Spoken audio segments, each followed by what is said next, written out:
Welcome to what is by now session number 3 of our continuing coverage of the endgame post-game material in Captain Toad Treasure Tracker, as well as material that is exclusive to the Switch port. We previously covered the DLC chapter with the exception of one remaining challenge that we still haven't been able to fulfill, as well as some standard clears of the 4 new Odyssey-inspired levels, Odyssey-themed levels that were introduced to this version of the game. As you can see, we are still missing the optional objectives in each of these missions, and that will be the first thing that I'm doing today. We basically have 3 things left to do before we have a total 100% completion on this file. It's going to be this. It's going to be the final endgame challenge that unlocks at the end of the bonus chapter, which I believe is the same as it was on Wii U.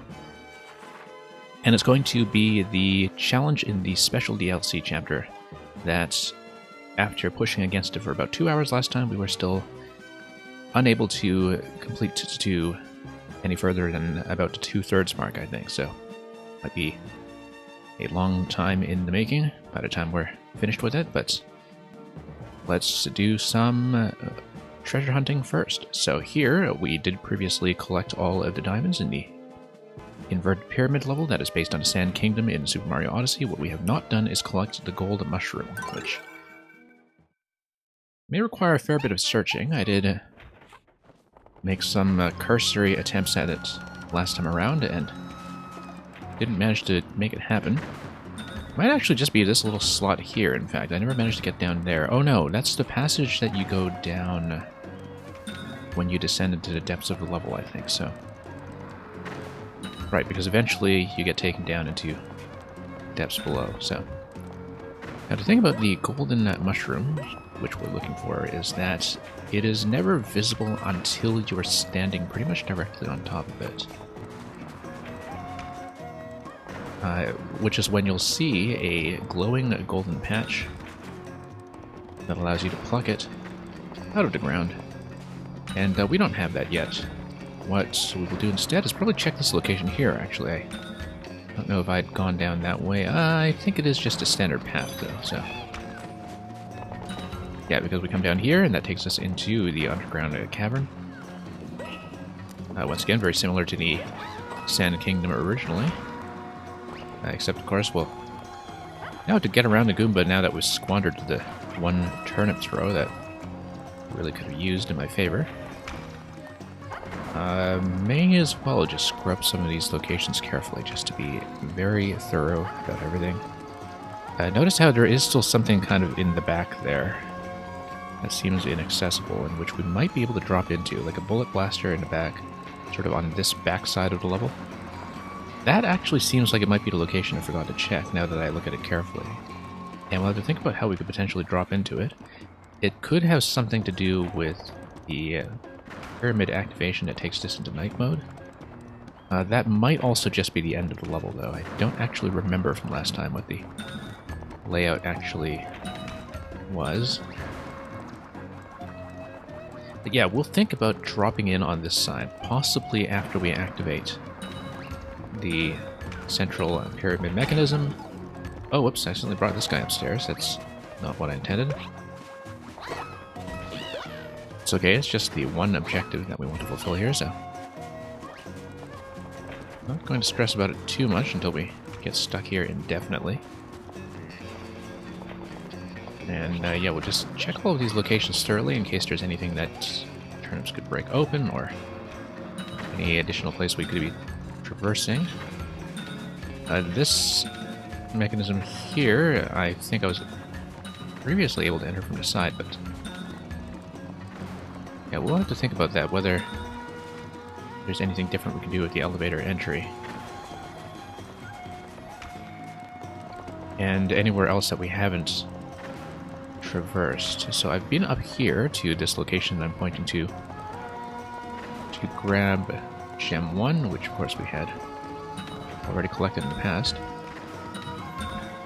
There are some other levels, of course, where you go into these locations, and yeah, this just takes you forward in the level. I think if we come through here, we can lower ourselves. That only gives you Gem 2. But I wonder if there's anything else we can do to lower ourselves even further to get into the lower level down here. I think we do eventually do that. Actually, no, I think we've already done that previously. No, we came in down this side. We didn't really manage to check down here, I think. But it's something we'll look for, I think, when we actually activate the night mode. Whoops, I got shot in the face. Was not careful about that at all, so...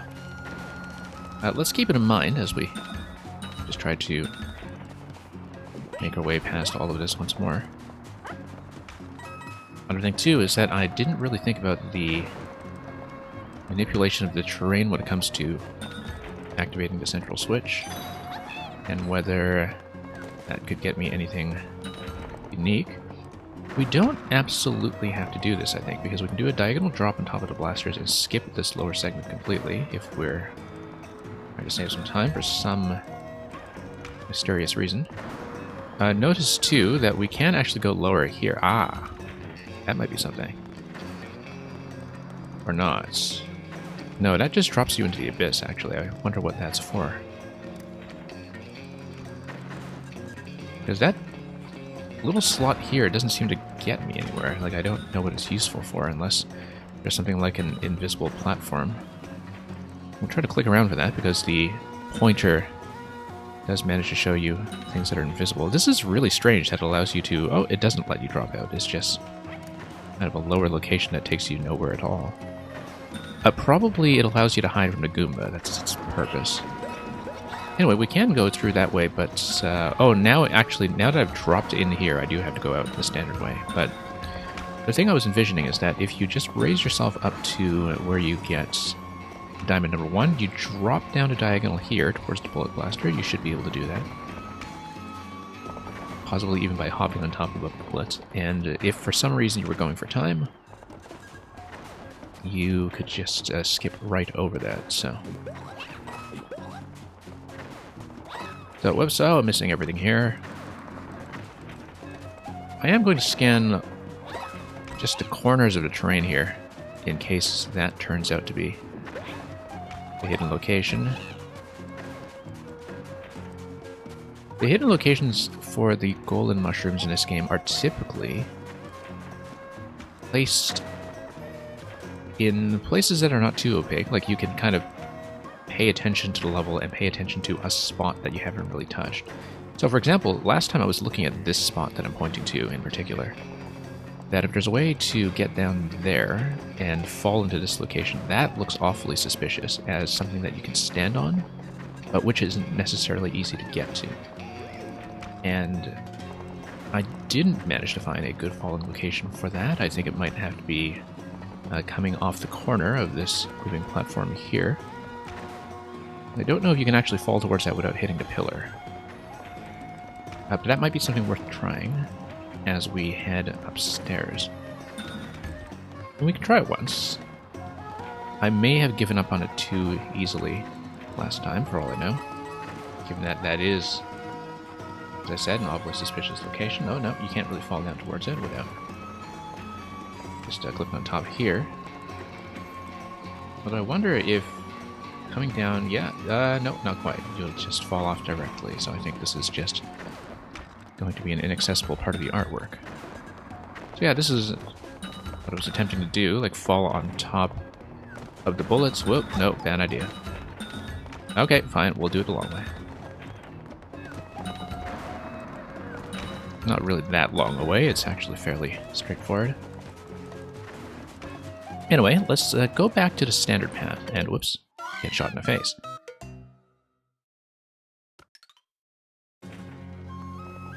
Okay, so, let's try this again.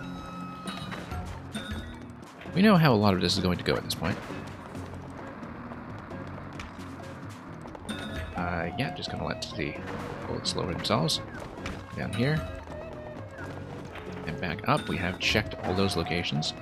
Once again, getting to the back on the far end there, that's the thing that I find suspicious. But I think that's exactly where the pyramid, when it switches into night mode, it just kind of reveals that as the finishing location. So I think maybe that's not actually what we want. But a thing I haven't really done, once again, is to pay attention to the level transformation that's going to happen when we do activate the blue switch. And so yeah, we'll just head back there, check these locations somewhat thoroughly. You know what? Usually the golden mushrooms, they're not going to be in blocks. They're going to be buried in a specific glowing location that requires you to pluck it from the ground. So I think hitting these blocks isn't really going to do anything for me. They do look suspicious in their own right. We need to learn how to aim with the stick. Always a bit of a roadblock for me, mechanically speaking. But yeah, these are just meant to push you off, I think. Not really going to get you anything there. This, of course, to the left was something we obtained by throw last time. Okay, so here, the switch is going to do the same thing that it does in Odyssey, which is the inverted pyramid is going to rise, and everything is going to be blanketed in the deepest, darkest night. We need to pay attention to what kind of locations that will reveal or transform that will allow me to actually hunt for golden mushrooms. So here we are in night mode. As you can see, if you go down below the pyramid immediately, that goes to the location I found suspicious earlier. But what else does this reveal? I think we need to avoid that location for now and see if there's anything else that's been transformed downstairs that we have not actually engaged with directly. So for example, I'm elevated here. I can fall back down to those platforms. And that's probably the best way forward. I mean, whoops, total miss. Don't really see any transformation with the ice blocks. Well, let's recenter for a moment. And get rid of the Goomba. Yeah, as you can see, the pyramid is going to send you down to the other side there, and that's just about going to be the end of the level, so I don't know if there's anything we've missed. Like, this location still seems awfully suspicious to me. But I'm pushing against the boundary here. It's not letting me fall into the abyss. It's just acting as an invisible wall. Except, what if I come in here? No. Still stuck against a wall. This location here, I still haven't engaged with at all, and so that I find really suspicious. If we can find some kind of way to trace our way there, that would be ideal, because that definitely looks like the thing that I have not done. Anyway, let's not get shot by the bullets just yet. Let's see what we can do, because this slot is going to go down. This slot down here, we never managed to get to. How would we manage to fall into any of these locations? Very good question. Might have to fall off this corner here. No, it doesn't seem to give you enough room to go anywhere safely.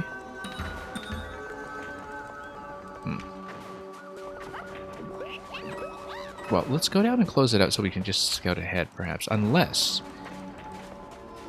the turnip throw does anything with the ice, which is something that I had not considered.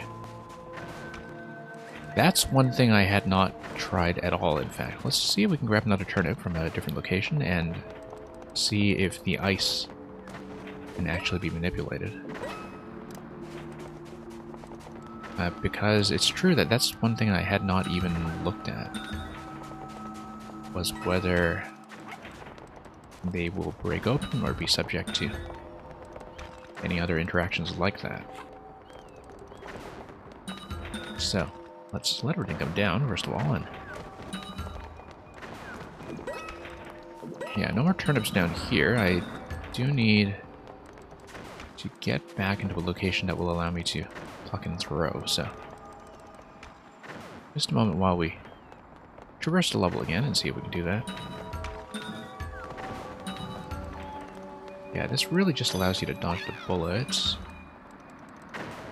Doesn't allow you to go anywhere else, really.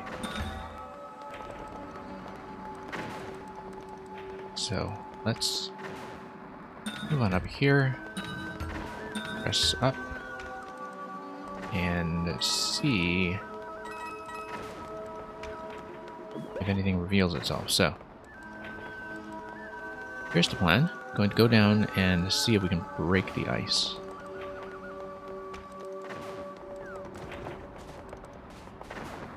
Nope. Nothing to interact with there. Alright, let's just head down and see what I missed then. The fact that this location is still glowing is also really suspicious. Ah! Lower the location down here with those coins. Yeah, okay, so now we're actually interacting with rest. But I don't want to finish this yet. I want to... here. And see if we can finally find that golden mushroom patch. So yeah, this is how the rest of the level finishes up. Oh, you know what? The fact that these blocks blow open is normal because this is how you go upstairs. But I wonder if we just need to ride out a number of these locations and just go up and down with each of them until we find something that reveals the mushroom. Yeah, it might be something that's just buried very late in this level. For all I know. Yeah, I'm just gonna check everything very carefully. That was... we can't actually block the bullets completely, it seems. But I can try to get to the lower level here. Nope, still nothing. What if I just come right up to this thing? Nope. Okay. We may already be too late to get the mushroom then, unless there's a way to head back out. Or a way to backtrack here. So let's just scan around here a little bit more, because once I drop in here, I think I am committed to this location, so... the fact that we've not gotten the mushroom yet up to this point tells me that we are still missing something. So let's scan around carefully, see what kind of location I might not have checked. We got this as one of the diamonds. I did stand here for a bit, and that did not seem to do anything.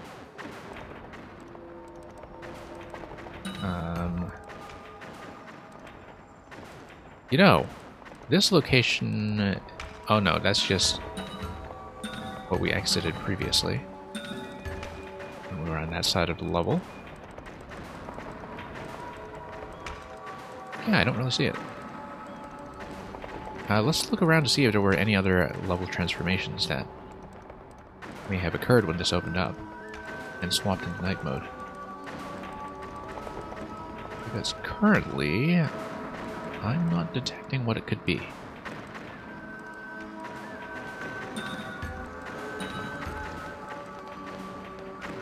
Alright, let's just try to comb this over carefully and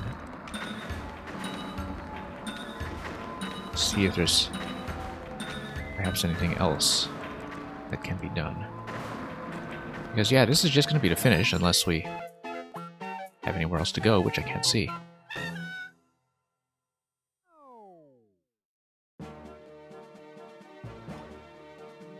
So yeah, that was not a success. We do need to comb over this carefully again. So yeah, at least we now had a reminder of what the lower level here does, but that doesn't seem to help at all. There are some other levels in the game where raising and lowering these in certain positions will reveal the golden mushroom spot. I also didn't try to nuke this thing here, because I did try it against the larger ice blocks and that didn't seem to go. Electrodude, welcome. Yeah, Electrodude, we're back here trying to do the bonus objectives that I Did not finish last time because I was dead tired. A little bit more awake this time, but not as successful so far. Well, still not successful, I should say, in terms of locating the hidden item. Oh, you know what? I know where it is. I know where it is. Look at this. All of these. Something missing in this location. That's where it is. I bet that's where it is. It's got to be. It's got to be. It's so suspicious. Okay. That wasn't so hard. I think there's something very similar in Odyssey as well when it comes to the moon locations, if I recall, although it's been a couple years now, and honestly I was much less impressed with the Sand Kingdom than with a lot of the later material in the game, and so I don't remember it all that well. But I think that's got to be it. That's the most suspicious thing in this level that we have not interacted with at all so far. I think we've got it. Okay, that's going to be easy then. And also something that feels fair. I don't feel like it was something that I would not have been able to do without looking it up or something like that. I mean... But this game is fairly good about stuff like that. As with a lot of modern Nintendo when it comes to hidden locations, I think. All of them do leave you rather some kind of visual clue to work with. Nothing yet, but I think once you raise the pyramid, you might get something. So yeah, raise it, and then I'm going to check this spot here. No, really? No? Seriously? I'm going to try to click on that. Maybe that's just a reference to the original level then. But that looks so suspicious.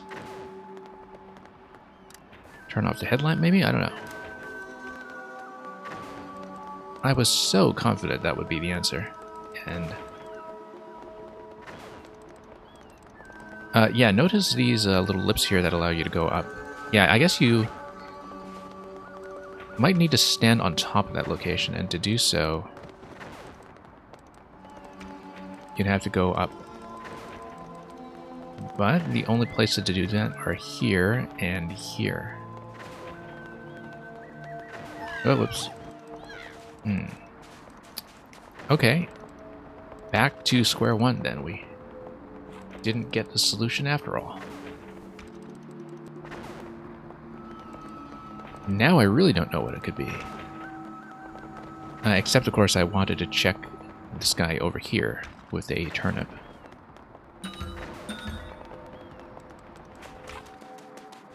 Yeah, we'll have to go back and see that, because now I really don't know. Okay. Yeah, because we checked everything here, we checked pretty much every location I can stand on.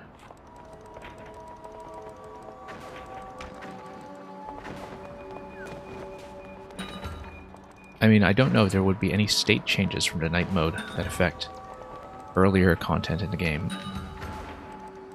This, I still find a little bit weird, this spot here.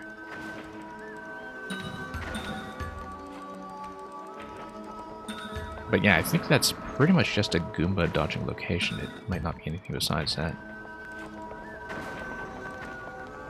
One thing I haven't tried is falling on top of the blasters, but the mushrooms in this game are pretty much always buried in ground. Like, they're not buried on top of an enemy, because that isn't a plucking location, and so I have my doubts about that. Oops. There was, as before, this location here, which I've found suspicious all along, but have not been able to reach, even with any kind of fall off of an upper platform. I mean, maybe that is it. But if it is, I don't actually know how to traverse my way there so far. Could be something else I'm not seeing. Yeah, because this looks like the only standable surface that I just haven't stood on yet. which is why I keep suspecting it's something.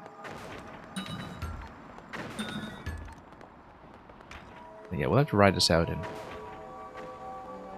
see if anything can be done.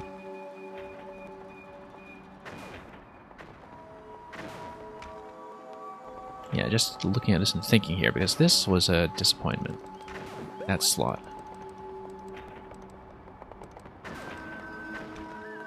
It looks so obviously like it's supposed to be the answer, and yet, and yet, and yet. So yeah, I don't know if I am capable of falling down here somehow. I have not seen how to do it yet. I can't do it from this top platform. I don't think I can do it from this corner platform.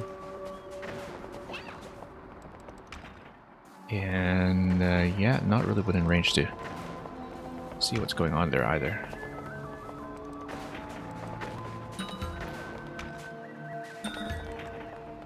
We already determined that we can't do anything about these large ice blocks. The small ones maybe, but at this point it would surprise me to see that turn out to be the case.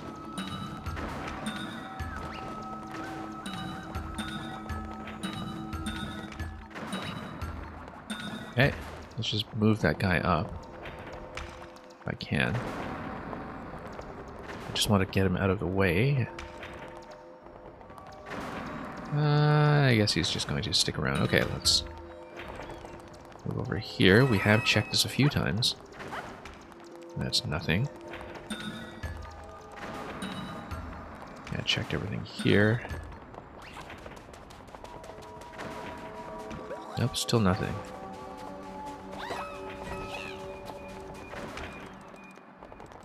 Yeah, could be some other dangerous location that I just haven't thought about.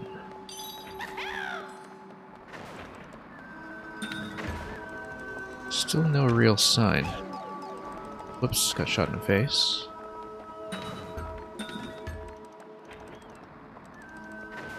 Because I'm thinking of which locations I have not traversed yet, which would have some ground under them. And right now it's a bit unclear, so next plan of action I think is to try to break these small ice blocks, because I just don't see any other alternative. Hello, Ming.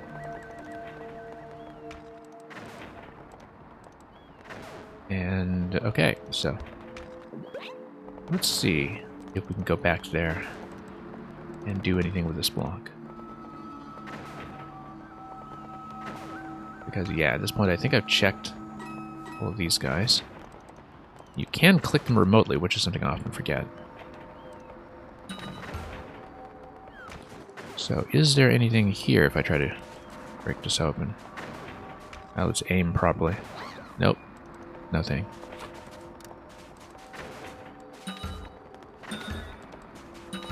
Well, I may be a bit stumped with this.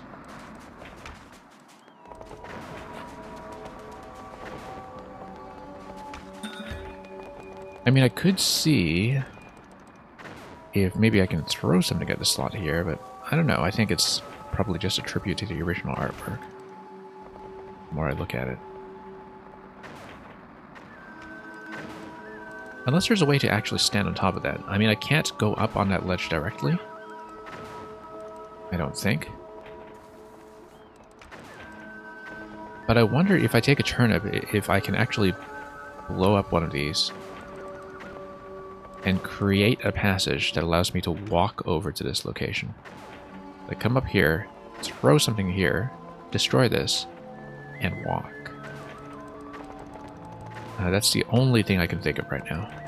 Because that just looks far too suspicious to keep without actually being something.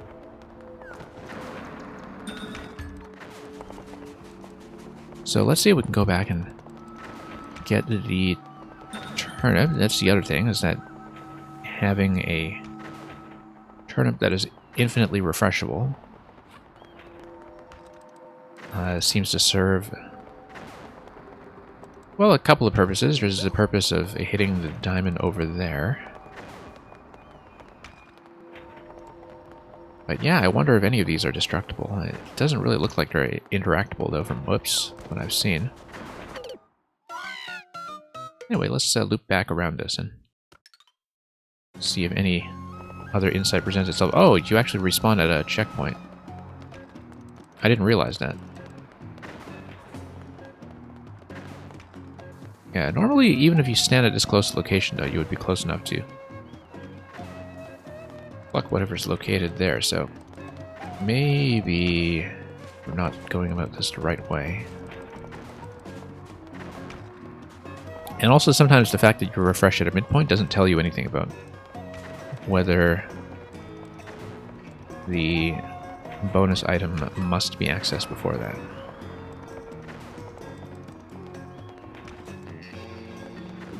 Yeah, let's watch this carefully, see if there's anything else that happens other than the raising of the pyramid that creates a transformation in the level. It really doesn't seem so.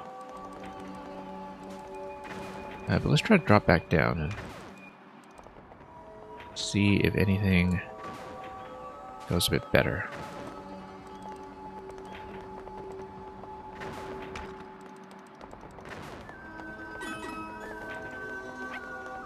Yeah, most of the bonus item treasure hunts in this game are not quite so opaque, but this is an endgame bonus level already, so you can kind of imagine that maybe this one is harder by design. Also, I cannot get back up onto that location.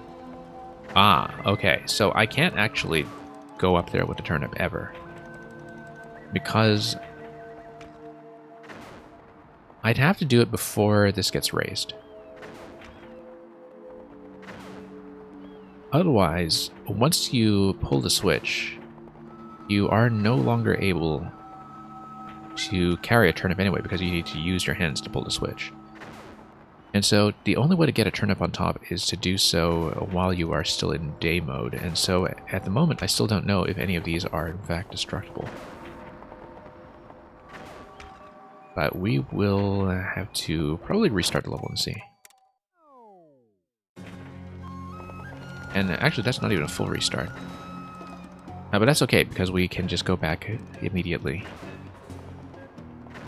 and see if the idea is going to work at all.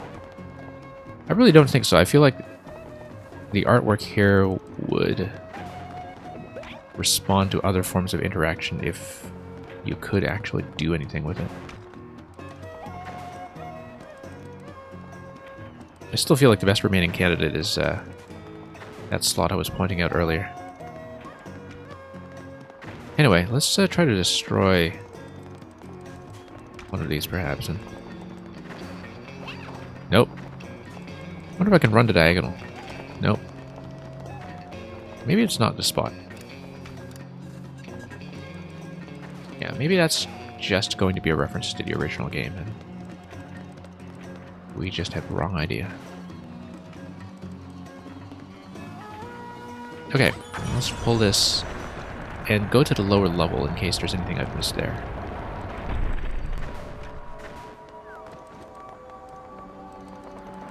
Yeah, I wonder though, from the raising of the pyramid, whether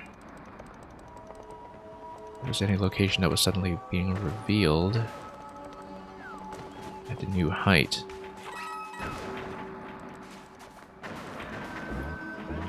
I can't think of anything else that this might be.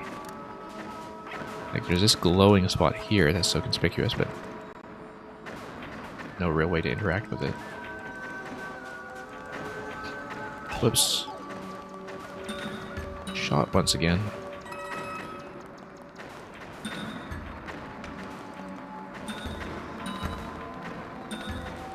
Yeah. Once again, I did show earlier that I've traversed every location here, so...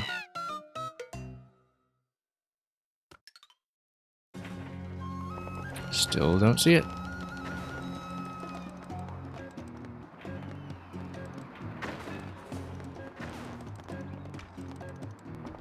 Because where have I not stood?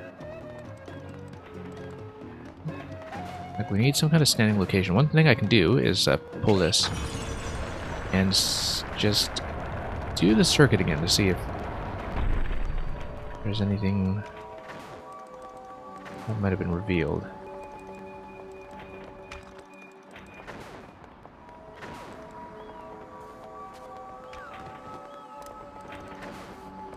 Not that I can see so far.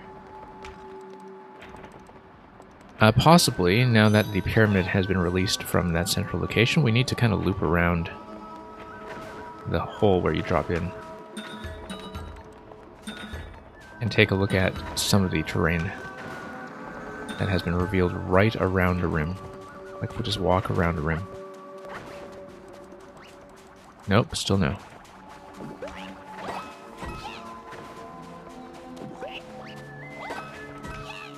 Let's check this.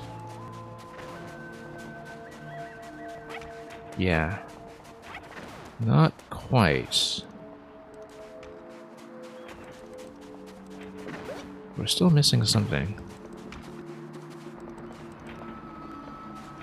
I wonder if there was anything I could pop down there, anything I could interact with. I still think this looks way too suspicious. It would be in keeping with some of the other golden mushroom spots we've seen in the past. To have something about this size that is just very difficult to get to and stand on, and have that be the location. There's one particular galaxy-style level in this game that does something similar like that, where you need to drop into a location that is not most obviously accessible. But as you can see, just going to slide directly onto that platform. I don't think I can just drop out the side here. No, I can't. Whoops. Nope. That's a miss. It totally looks like I can stand on that if I'm... Ah! No, I get it. Bullets. If I can get a bounce off one of the bullets and bounce back onto this location. Like, fall off of this, bounce on a bullet, and get enough of a deflection to get on top of there. Let's try that.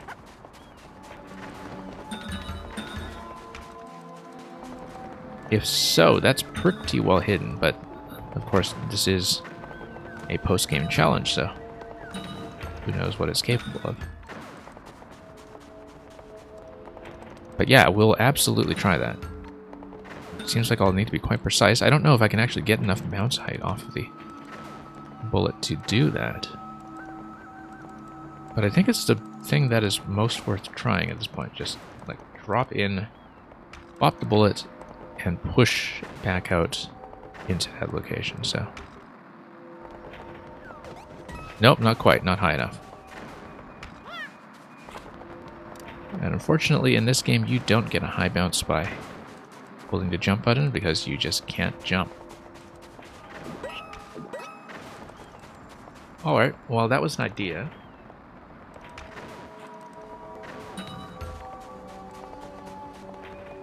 It didn't turn out to be a good idea, but... You know, we're trying wilder and wilder things because of a lack of other options. I truly just do not see it. And... yeah, I don't want to be spoiling this or anything, so...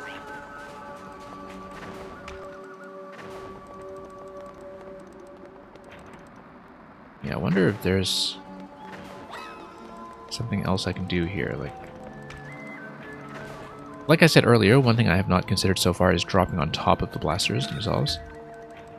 Would be unconventional for this game, but perhaps worth trying. And we'll just try it with each of the bullet blasters one at a time and see if any of them are valid landing locations. You can land here, but it doesn't actually give you anything. It just lets you fall back down, so... same with these guys here. I think you can try to land on a bullet, but it doesn't actually get you over, even if you press in that location. If you fall off the upper platform, though, I think you could fall down towards the bullets and stand on top of them that way. So that would be the next thing to try. Whoops.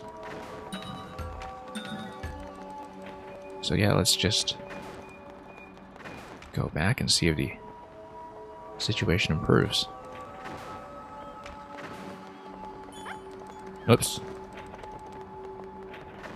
Nope, this is going to be a disaster.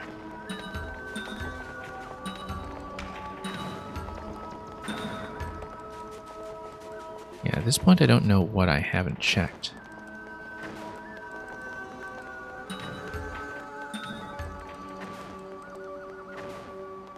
Possibly. I mean, I don't know if I've actually ridden each of the moving platforms all the way across where they're able to go.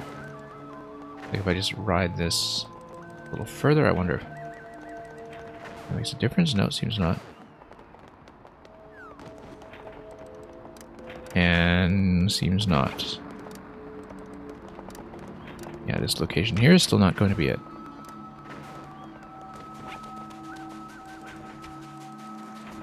I could try to take a turnip into downstairs and see if there's something that can be hit on the lower level.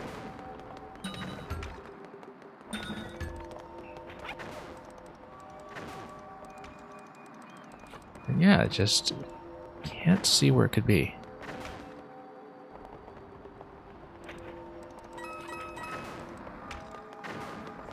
I've not had nearly this much trouble with any of the other golden mushroom objectives in this game, but like I was saying, kind of a special circumstance here.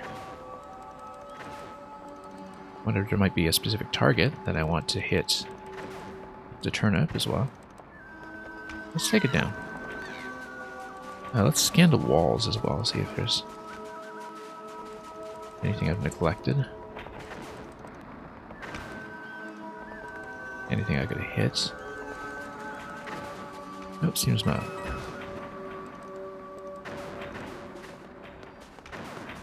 And what do we do now?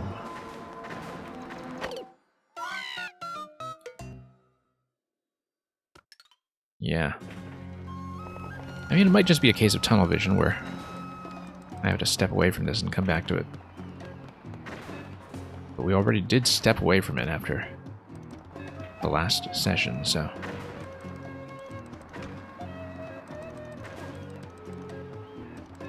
just don't see where it could be. And... you have to look around very carefully just to see. Where have I not stood other than this specific place, which just still looks so suspicious? If I'm able to fall down towards that, that would solve a lot of issues. I just don't think I'm necessarily able to do that. You don't have that much control in this game over things like your falling direction. I mean, all you do is fall. Yeah, so the dash button allows me to go corner to corner like that. And maybe that's what we need. It's some kind of dashing interaction that will allow me to fall into that spot. Yeah, I really feel like that's the best candidate. We just have not been able to get on top of it yet, and it seems like I should theoretically be capable of it. If I just fall. No. Nope. It totally looks like that's going to be it. Anyway, here's our chance to do the corner dash once again.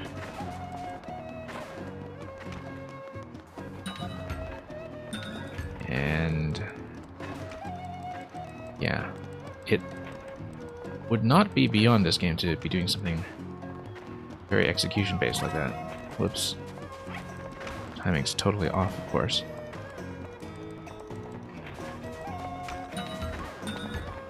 But it does look pretty fussy.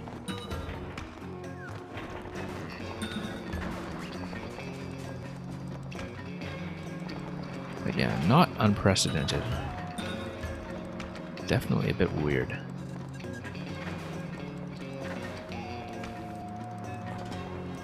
Yeah, because if I can find a way to fall into that with some particular timing that will not get me on top of the top part. I mean, I wonder if I can fall down and double back somehow, but there's nothing in the game that allows you to reverse your fall in midair quite like that. Whoops. Nope. Depth perception being an issue here.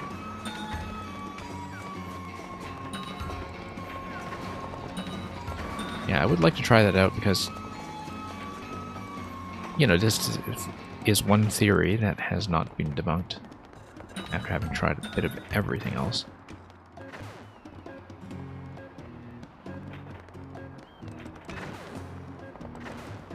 So. No, not quite. Still spilling over onto this top part. Bullet jump is not going to be the answer either, which was deeply disappointing. I mean, it is a bit low, though, the whole thing.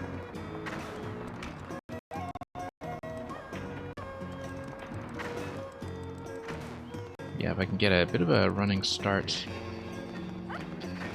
Nope, that just gets me on top.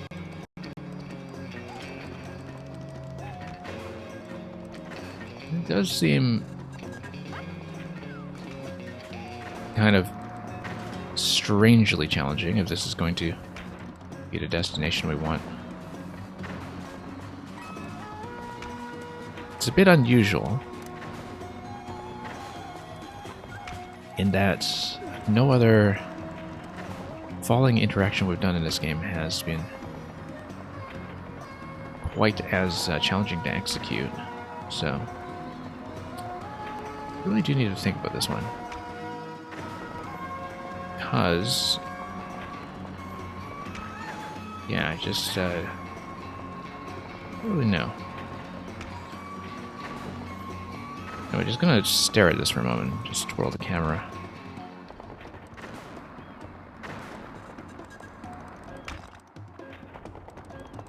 But yeah, let's see what we can do.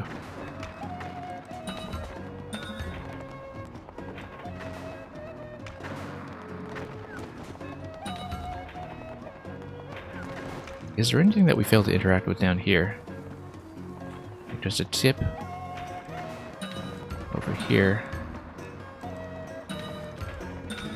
I still think this is just awfully suspicious.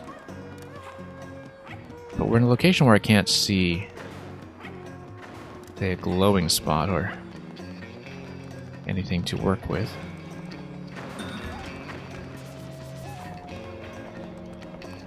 If we see that, that's just the part where we complete the level at the bottom of the pyramid later. So I don't know if that's going to be it either.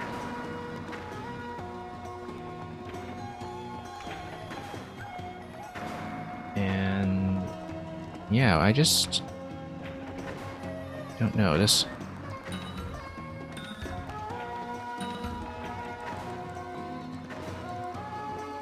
like I'm pushing in every direction to see if there's something we can do here, and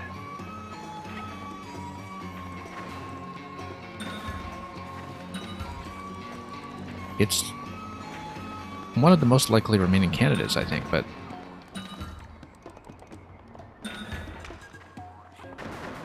I'm not seeing it. This allows you to go up.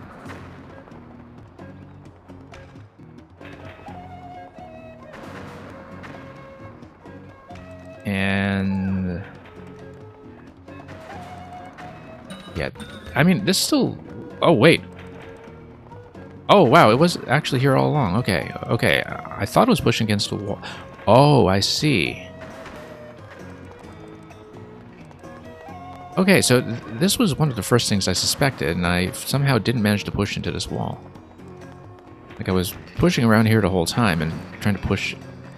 Oh, no, I see what's happening. I went into this slot, and I lowered it, and I kept pushing around thinking, okay, there's no drop, there's no wall, there's nothing like that.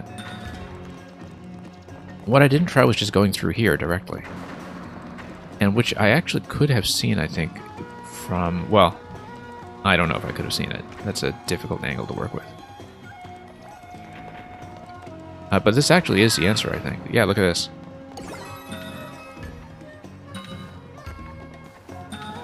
Okay, that was something that took far too long. Far too long. Okay, yeah, no, the entire thing was just that I kept lowering myself in that slot thinking that would give me a wall to go through. I think this one is maybe not as fairly hidden as a lot of the other ones in the game, and that's just entirely because, like, even when you rotate the camera around, like, usually most of this game depends on being able to find secret locations through good camera manipulation and just a keen attention to detail, right? I don't know that I had any clue that allowed me to spot that wall, unless maybe I could see it from some other angle in the underground.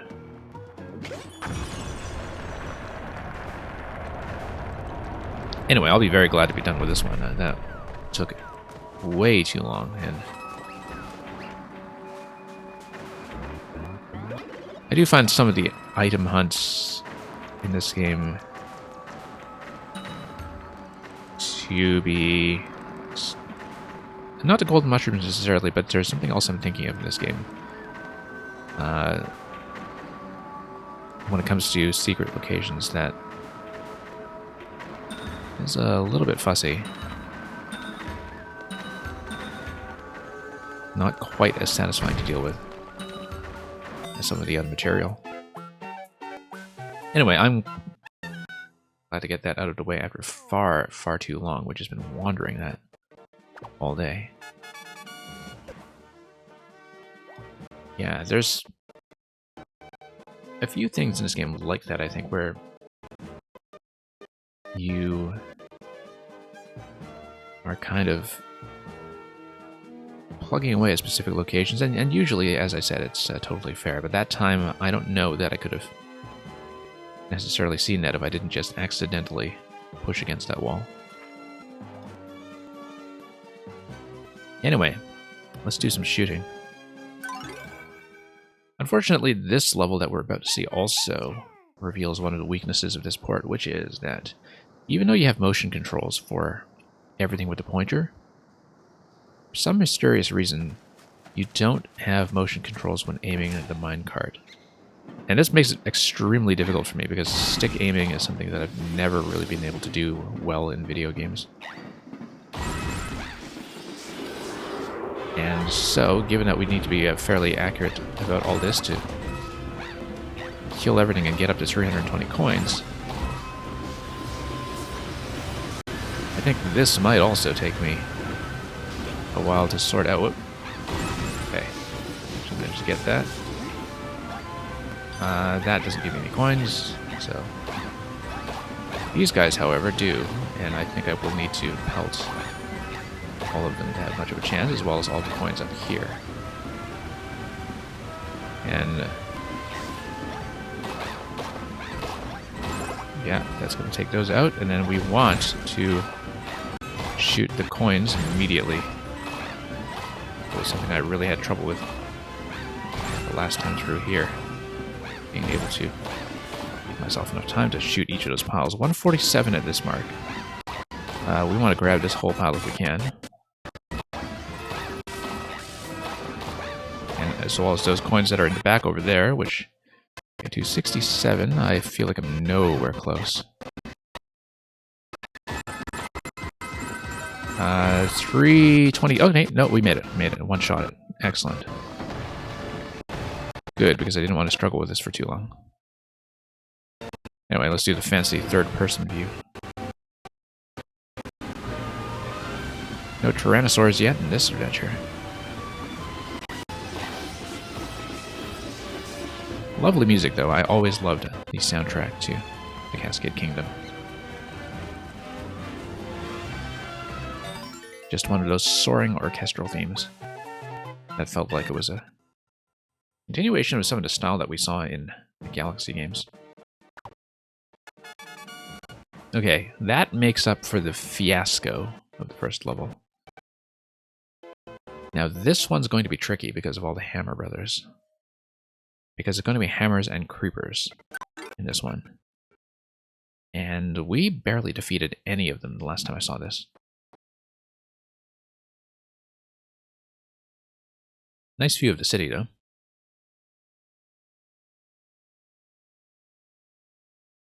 So yeah, the hammers, I will need to drop into them from above somehow. And when they're jumping around like that, that's going to be tricky. I do need them to be on the lower level. And then, so it's going to be piranha creepers later when you go into the underground as well. And so yeah, having this guy have the high ground on me, that's not going to go. Having him drop out, though, allows me to drop in on him that way. Great. If there are turnips, then I would have a projectile to go on the offensive. But I think here we're just going to go for the same strategy, try to lead the hammer over to my location if I can, and then just get the drop on him. I might have to go up into girders to do much of that, because that guy's not coming over very close. Whoops. I feel like I could have made that with a dash. That's a corner drop over there.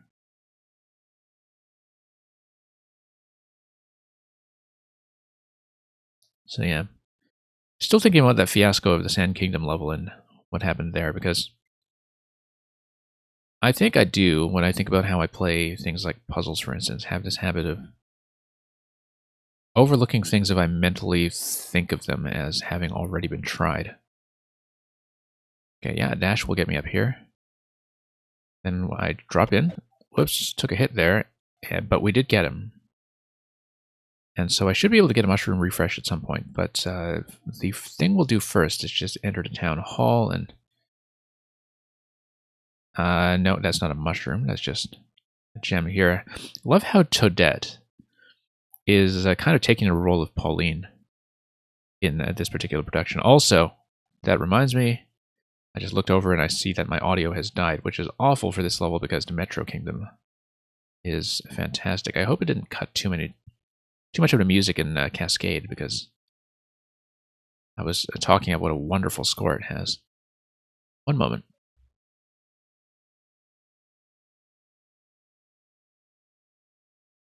Yeah, game audio just died. I don't know if it just died a minute ago. I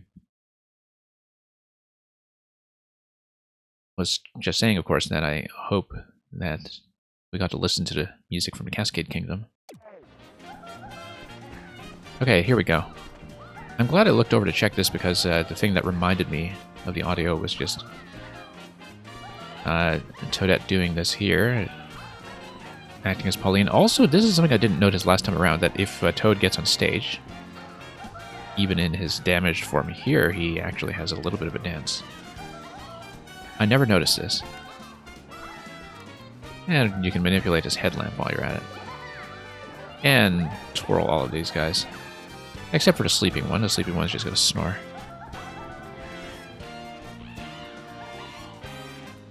But yeah. Well, that's adorable. That you can get on stage and do that as Toad. Anyway, let's get into the lower level. Hopefully pick up a mushroom along the way. Yeah, you're semi-lurking, so you just noticed. Yeah, we noticed at the same time, so...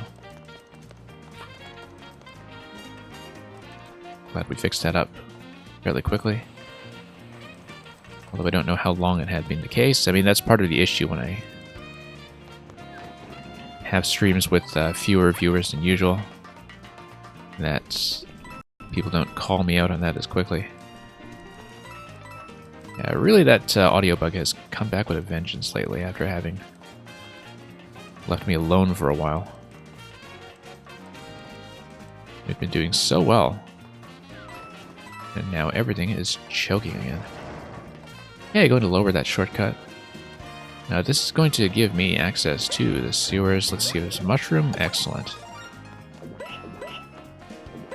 We got the hammers out of the way, but the thing I need to do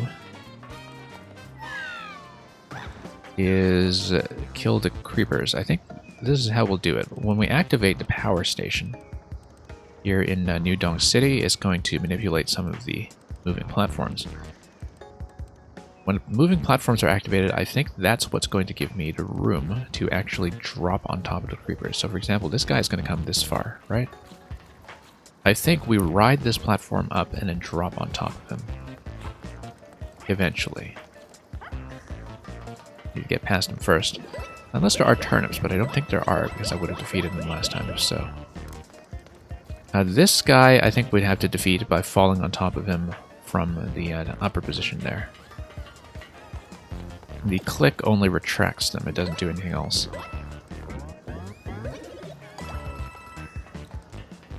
And we need to defeat these guys as well. This will be easy because you just fall from the back of the power station, and that's all there is to it. So let's get the lights on.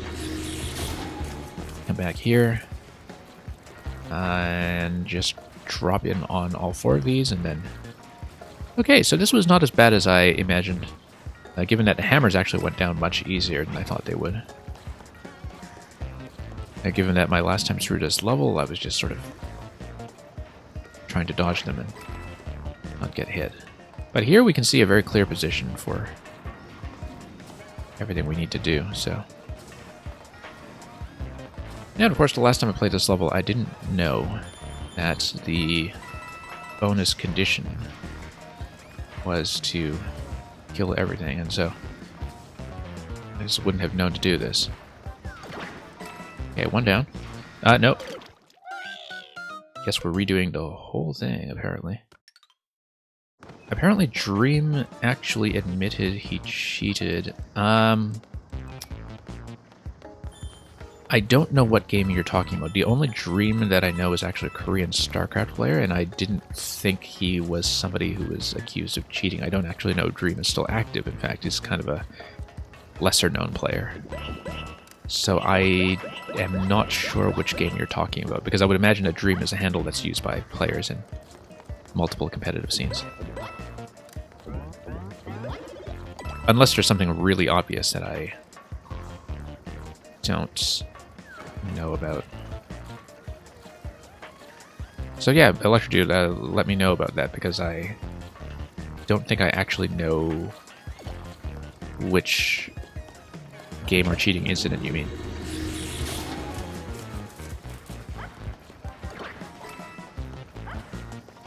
Okay, back here. Minecraft YouTuber? I've never watched anybody on Minecraft YouTube. So yeah, when I see the handle Dream, the first thing I think of is like kind of a second-tier Korean StarCraft player.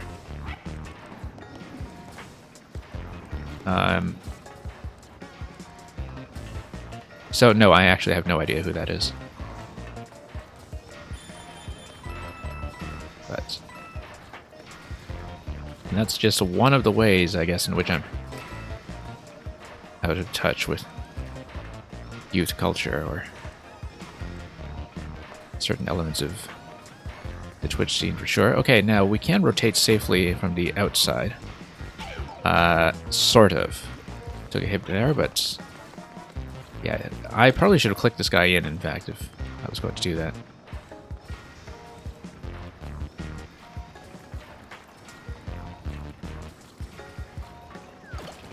I mean, there are a lot of people sort of in video game YouTube that I don't know about by name at all, because I just don't really follow it.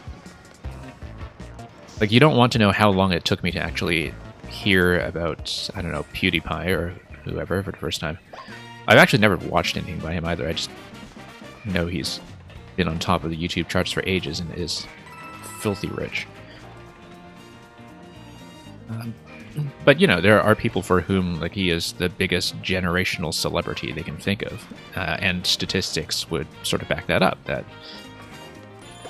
by any measure, he actually is one of the most influential people on the planet, like, if you go by metrics. Okay, I need to kill all of the hammers again in order to pass the condition, I think, because I respawned at the midpoint, so... it would be nice if I could get myself a mushroom. And moreover, remember where I got the mushrooms previously. Oh, no. We have to redo it. we have to redo it. He's huge, but he cheated in a bunch of Minecraft speedruns. So how do Minecraft speedrun categories actually work then? Like, is it just in the sort of base survival mode, or is there like a particular kind of seed or map that is relevant to that? Like, I know nothing about the competitive side of Minecraft. Absolutely nothing, so... But I always enjoy hearing about things like that, about games that I don't know well, or don't know at all, really. So, do enlighten me. And I'm thinking about like how you would go about cheating as well. That's, you know, is it just a matter of tool assistance, or save file manipulation, or some other thing?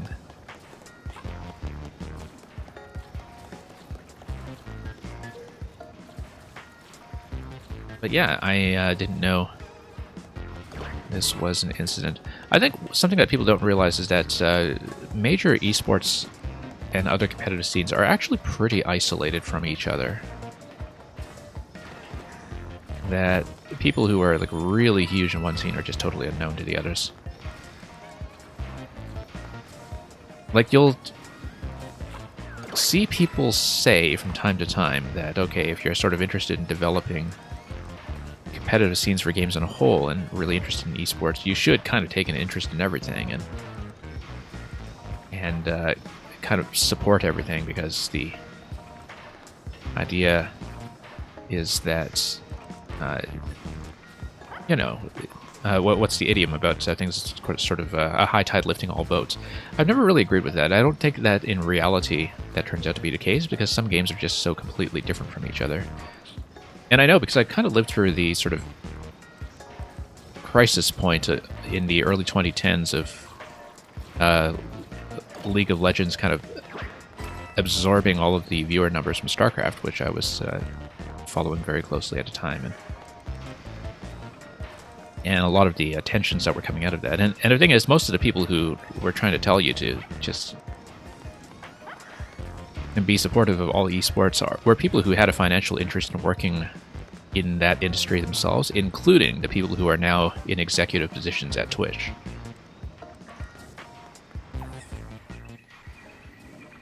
Different types of speedruns, and usually the end goal is to beat the game in survival. Yeah, okay, that makes sense. That's similar to... Like, when it comes to building games, my reference point for that kind of thing is something like Factorio, for instance, which obviously has tons of crossover with the Minecraft scene. I see, so it is RNG manipulation. I guess I would have thought so. I would have thought that with speedrun categories, though, that you would either have some kind of standardization of a random seed, unless you were specifically doing like a randomizer category, the way that things like Link to the Past randomizer races or Metroid randomizer races have really caught on. Now, but again, like I said, I just had no perspective on how that was handled in the Minecraft community. Okay, this guy is going to be an annoyance. It's just this one guy, though. What happened to the other hammer? I thought there were two. I guess if I respawn at midpoint, there's just the one I have to deal with. Or maybe, actually, even if I kill all of the ones initially in the first half of the level, when I pop out of the underground, I still need to deal with one more. Regardless. Okay. Drop in. Got him. And so now we drop into the moon location. Okay, so he did it in a random seed category. Okay, I understand that now. Yeah, so basically RNG manipulation in a category that is supposed to be like speedrun under random conditions. Yeah.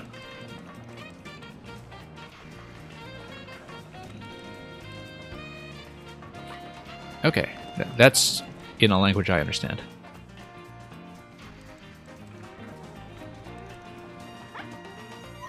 There's a seed category that has a record of about a minute. Wow.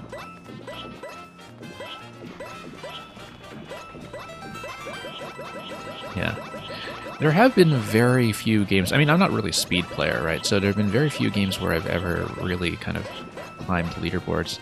Lately, I've been playing on and off the 2016 Hitman, which was my first ever Hitman game. And there are some really interesting leaderboard categories for that as well. And I'd actually been really high up on certain leaderboards just from finding good strategies and good paths. But the people who are in the absolute top positions just also complete levels in seconds sometimes. And I think it's because they actually just like spawn with some kind of wall-penetrating sniper rifle or something and just like know where everything is located and just shoot things from across the map.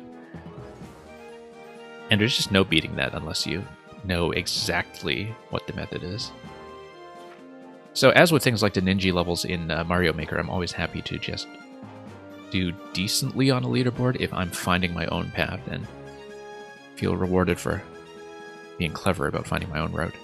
Anyway, glad we managed to get this condition. Not nearly as bad as I feared, in fact. These are surprisingly generous with all of those mid-level checkpoint spawns. I think maybe the standard game was like that as well.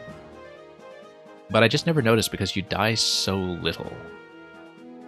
And very few levels are actually as big as these ones here that were based on Odyssey. So anyway, let's go back to the Luncheon Kingdom for Cookie Teal's Sizzling Sprint. As you saw last time, actually surviving with any of the toads is going to be a bit of a challenge, but that's going to be good practice for the main event that I wanted to get to today, which was also a massive toad escort.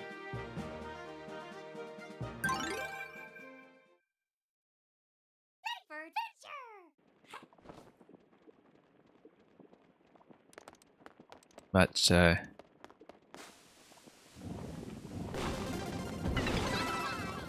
anyway, I think the idea is that since we're not going for gems, I want to keep them in a cluster. I don't want the toads to split, and I don't want them to get in a line. I lost one already, and I lost two already. Okay. Let's just try this as a bit of a routing exercise initially. So I just need to dodge everything that's coming down. Yeah, if I keep things in sort of a 2x2 cluster, everything should be somewhat easily dodgeable. In order to do that, I need to never take the split. I also need to watch out for positions like that. That felt like I needed to know blindly to go left instead of right, unless the spawns have any kind of randomization attached to them. So let's do this again. Let's try to get the 2x2 cluster and just keep it together as well as I can. Oh, already kind of diverging from the plan. So the idea from here is to just watch the shadows, which will require some camera manipulation, I think, because sometimes this guy is just going to get in the way and just block my view. Yeah, so I think the strategy here is to point the camera in such a way that the Cookatiel, who's already killed one of my guys, is going to be in the background and not obstructing my view. Because if he's obstructing my view, then I'm in big trouble. But as you can see, I'm actually able to survive with 3 here in pretty much the same formation that I'll be using with 4 because I'm controlling my camera position well.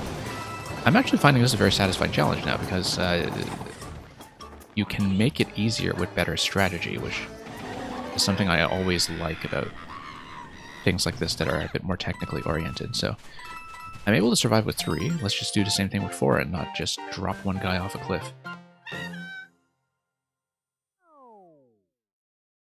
So yeah, that went a lot better than I expected. And of course, last time I was doing this, when I was just trying to get a clear at all and picking up the gems, I wasn't thinking about camera control, which is of course just the heart and soul of Captain Toad Treasure Tracker. So yeah, as long as I don't let this guy obstruct my vision, and as long as I don't take any of the splits, I think I'm in decent shape. And this might not be as hard as I feared. Also because the toads are together in a cluster, which is not going to be the case later when we do the Toad Brigade escort. Okay, now I'm in a line. Oh, nope, dropped one. Alright, let's just close this out since I'm so close to the end. Might as well just practice, since it doesn't cost me much time.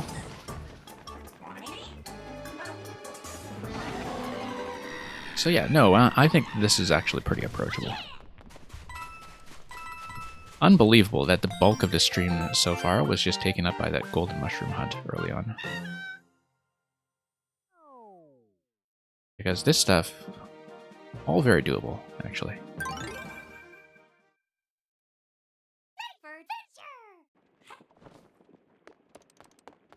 Yeah, so Electrocuted, I mean, obviously everything that, you know, has a... Everything basically has a speedrun category of some sort. I think every game has that to some extent, but it's always been interesting to me to see that happen in games that are much more about building in a sandbox, much more about customization and so on. That, you know, you have people who try to do speedrun leaderboards in Animal Crossing or something, and obviously that's going to exist, but they're almost like records for the sake of records in games where it's not a particularly great fit for any of the standard playstyles. I can see the appeal of doing that with crafting-based games, though, again, from my experience with stuff like Factorio. Where the categories usually involve some predefined seeds, I think. Because otherwise... yeah, randomization I don't think really works for that game when it comes to trying to do the fastest rocket launch or whatever. But... okay. Don't like my positioning here. I want to cluster up again if I can, instead of having these guys be side by side. Yeah, we're going to get the split here, but we'll bunch them up. Okay, I am able to back out of that slightly, but backing out of that slightly is actually going to put me behind the collapse of the platforms, and so you do need constant motion for it. You cannot back out of anything just because you decided that the path is not the one that you wanted.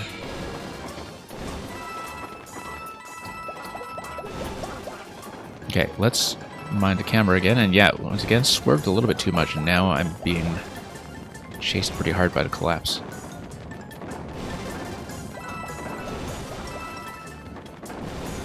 Nope. Tough corner there.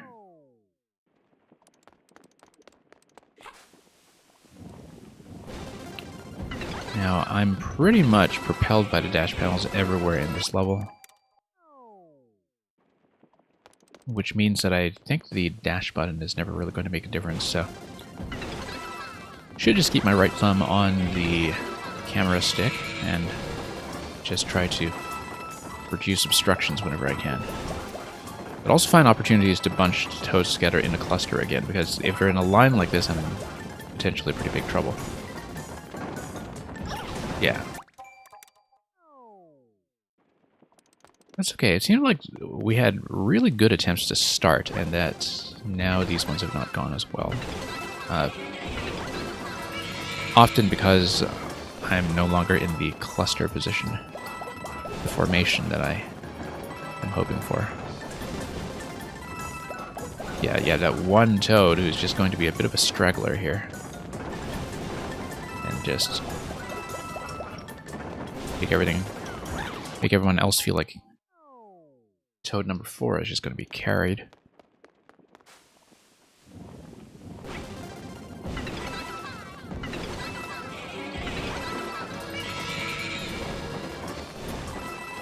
But yeah, as was being discussed the last time I played this on stream, the kind of merger of the 3D world style and the Odyssey aesthetics is very visible in this, much more so than in any of the other pieces that we had seen previously in this Odyssey kingdom. But in the dash panel stuff in Captain Toad in the main game is the stuff that also feels most like 3D World. It's basically just 3D World except you can't jump.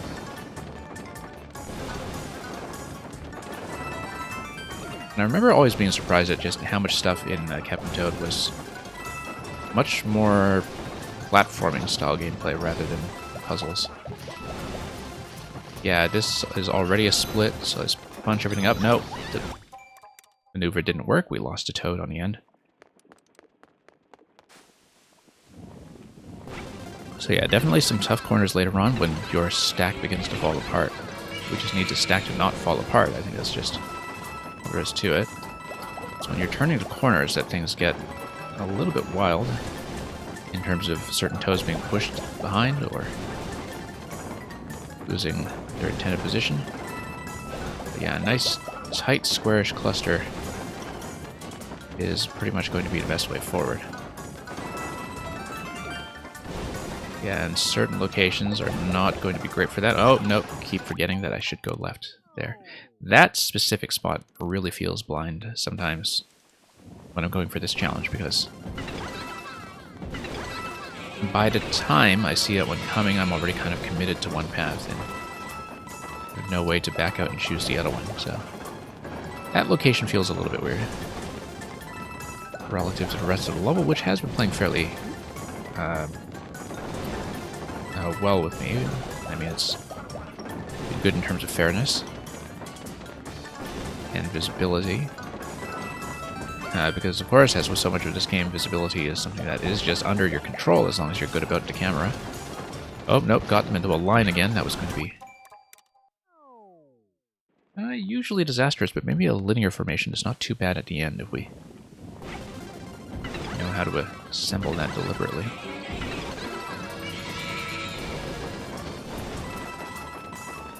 Alright, so let's just do this once again. Push through. And yeah, line formation again. Well, I mean, if we're careful with the line formation, it's not the end of the world, but then you turn the corner and you get them side by side. That's the issue with the line formation, is that as soon as you take a 90-degree turn, then you're in a massive amount of trouble. Mamuga, I do usually have the analysis tag on. It's just that sometimes I think Twitch doesn't really show it. Yeah, Mamuga, I think I pretty much always have the analysis tag on no matter which game I'm playing, because that's most of what I want to do with commentary, right? So, anyway, good to see you around. I hope, Mamuga, you're doing well. I know that we've been kind of away from Mario Maker puzzles the last few weeks, but last 2 weeks, I guess. But we're pretty much doing late game content in this game. So, if I play well, we'll be finished with this soon enough. Okay, great. Actually made it all the way with 4. I think that's going to be it for the challenge here. Wonderful. Absolutely wonderful. So, grab the moon. You've been sleeping earlier? Yeah. I mean, if that's what you need for your physical health. Okay, now that we've cleared all of this stuff, we now are able to see the benchmarks for the challenge times. And we've also finally unlocked Mummy Me Maze Forever, which I did originally play on the Wii U version, but which I won't be getting to right away because I think I'll want to do the special world level first. That is hard, but I think it's actually easier than Mummy Me Maze Forever, which will probably take a stream of its own. I just want to take a quick look at my completion times in this world, just to flip through the pages quickly. Not even making a benchmark on a minecart level. 999 on this level as the maximum time.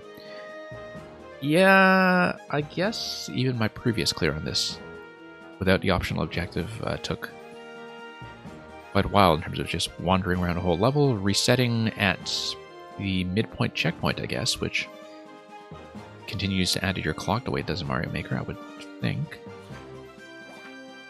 That's the first 999 that I've seen on the clock in anything in this game, so I think the checkpoint must have something to do with it. Some of this stuff I played off stream because this was content I'd seen before in the Wii U version, which is pretty well known. I mean, yeah, this is just replaying some of the interstitial segments from the original game. So I'm not going to do Mummy Me Maze Forever right away. We might as well punch in the unlock, though, with the 204 that we have here. It's a very difficult level, partly because the attempts tend to be very long and the completion time tends to be very long. Like, it's just a very long level with 50 floors.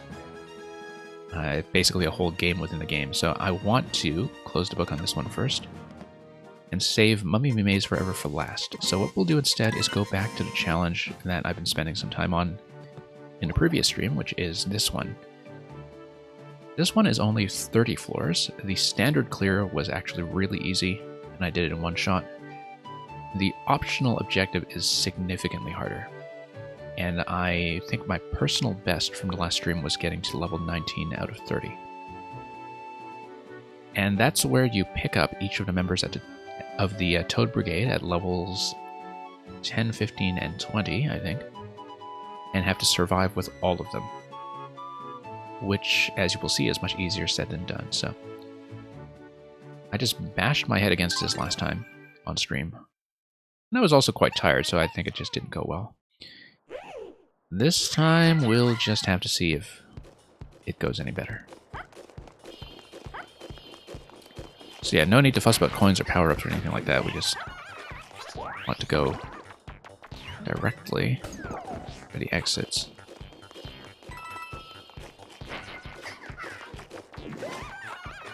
And yeah, so, I mean, everything's going to be fairly sedate here up until level 10.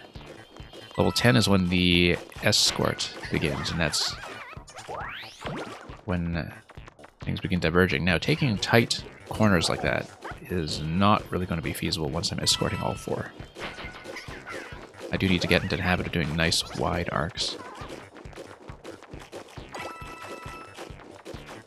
Now, I don't actually need coins, so when I spawn mushrooms like that, I should in fact leave them on the field in case I need them.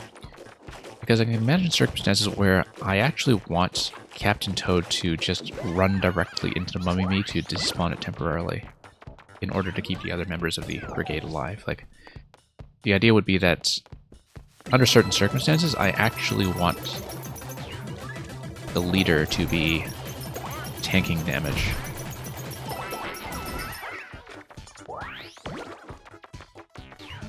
We haven't really encountered a circumstance yet where I'll be doing that for strategic purposes, but yeah, also having the Shy Guys mob me like this is going to be a problem.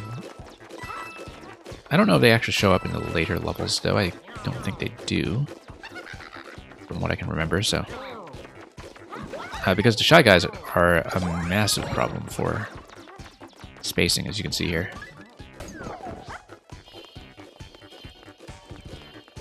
Now, you do need to have a bit of constant motion to get away from Mummy Me, but I should try to avoid activating every Shy Guy in the level.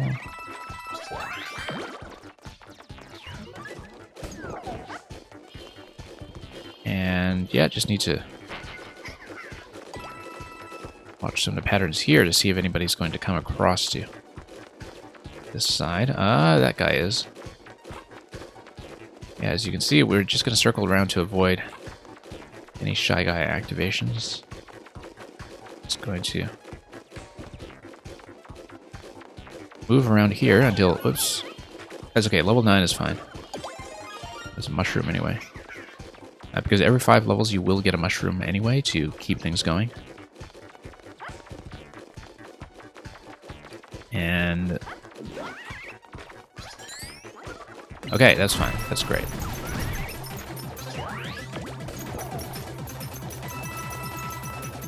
So yeah, we'll grab this guy. And then I want my hammer to be as active as possible going into the next zone. This is one strategic change that we had made last time when playing this level.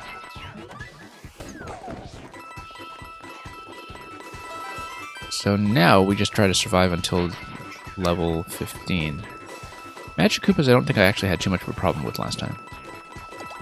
I mean, I did have some mistakes from time to time where we get zapped around a bit of a rough corner, but especially if I'm not watching their camera position.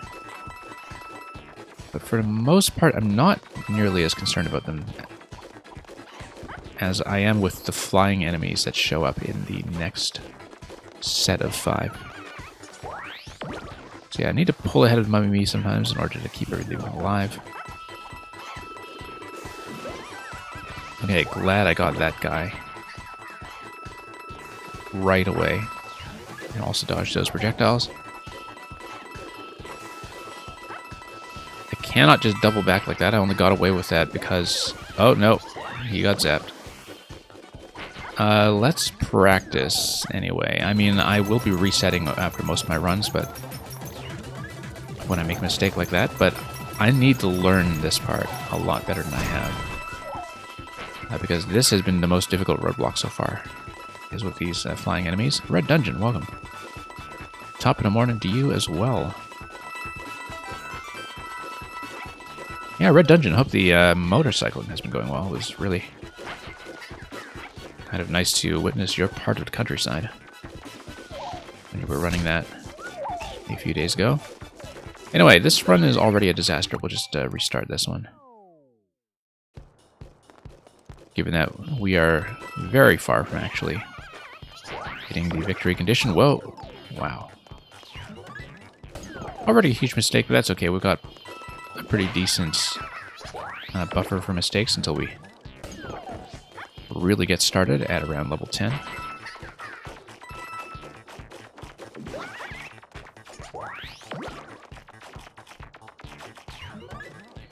And yeah, just going to grab the mushroom here. That's going to be a pretty generous safety buffer as before.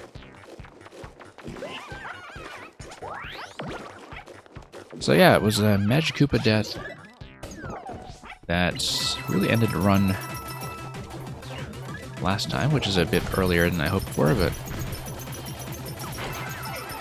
we'll just go straight for that. That was just a test run, but yeah, always good to make sure the technical side is all functional. And just a few struggles to solve, okay. Seemed to run pretty well on my side. I was actually wondering how you were managing to safely interact with chat the whole time. Like, what was going on in terms of your display, but in terms of actually, you know, being able to see image and everything and just get a nice view of what you were doing and have a nice clean video signal, everything looked okay for when I was watching.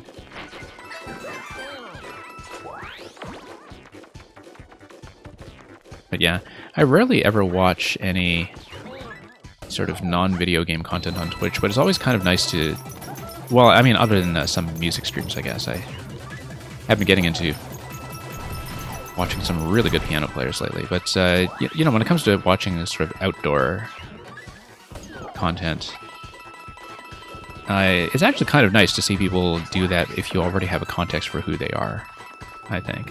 I don't think I'd really do that so much with people who I don't have a context for, but it's a pretty unique thing to do, to mix up the stream programming in a way that most people would find unavailable. So yeah, I really enjoyed that. Definitely looking forward to the main feature when you're putting that together. Whoops. Okay.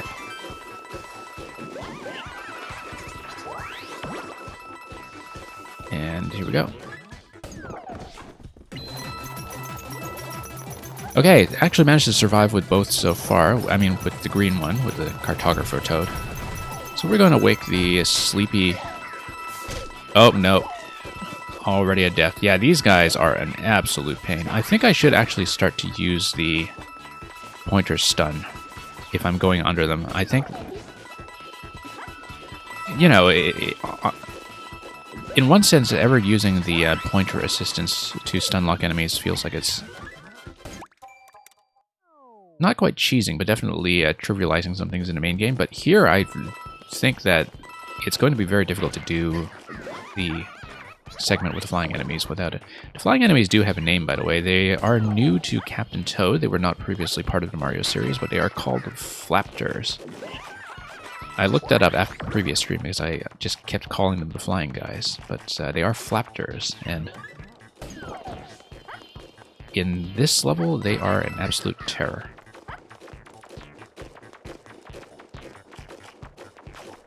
You had a hard time to read, chat. Yeah, you know, safety first.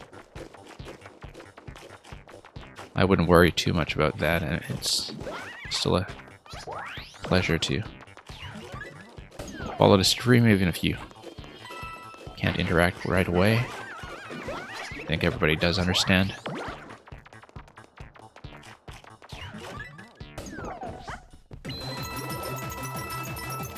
Okay, here you go. Yeah, just going to go directly. So yeah, barely managed to make it into the 15 to 20 zone on the last attempt with 2 Toads in the brigade intact. But then that run just collapsed immediately, and so we're gonna have to see if I can do better. So yeah, Mr. Electrodude, thank you for dropping by and keeping us company once again, so you have a good day.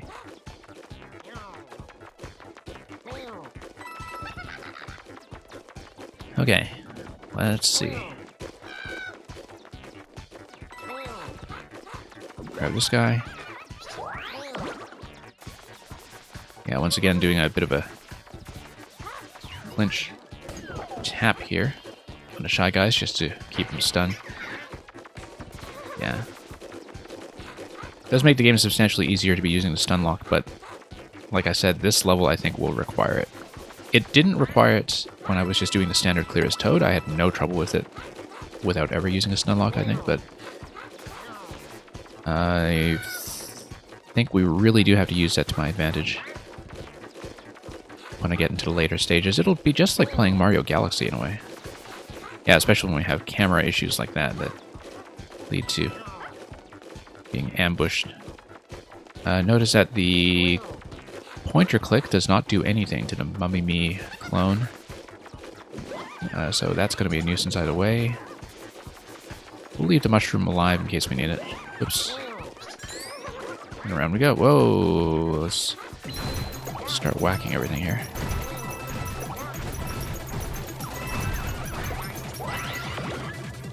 Okay. Escort number 1.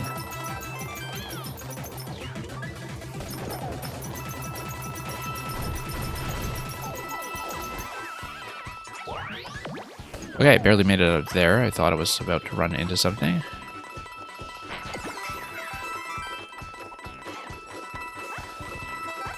But yeah, just have to get into a decent position for this loop here. I don't really know the looping patterns on the moles that well. I don't know if the moles in this game have a particular name as well, actually. I should have looked that up. They're not really the same as the standard Monty moles. Okay, taking a hit from the lead Toad is okay. I will have mushrooms to pick up later. Yeah, if I want to run headfirst and Mummy Me to control space, that's actually not necessarily something I'll do intentionally, but not a bad idea. Especially if I manage to get a mushroom off of this. It's great. Okay, we'll grab this guy first and then grab the hammer in order to punch through as much as 16 as quickly as I can. Let's get the stun lock ready. Because the hammer does not really save me. Oh, that's kind of interesting that the stun actually stuns all of them at once. Oh no, I got hit. I got hit by the Mummy Me, okay. Too busy being distracted by the stun lock. But as you can see, the stun lock actually stuns all of the Flaptors at once, so it does significantly trivialize this, but the thing is, I don't know that I would have been able to do this part without that, considering how bad the stomping is. Anyway, I have already failed the condition, but I need to practice the escort with some of these later levels here as I get up to the 20 to 25 zone, which, you know, we'll need to practice a bit of that with 2 toes just to see if I can do it. And then, yeah, even with the click, in fact, this is not trivial. This is something that does require a little bit of effort. So yeah, we'll grab this guy.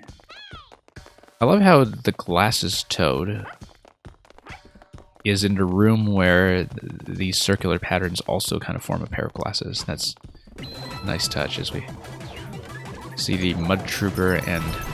no, the Peeper and Bullet Bill statues, because that's what we're going to be encountering. We'll have the Peepa, we'll have the Bullet Bill. Peepa, well, disappears with the click, but doesn't actually stun or shift positions. It does, I think, probably prevent that from hitting you, though, so that will be important if we need to somehow do a last-minute rescue in a situation where it looks like I'm about to be hit.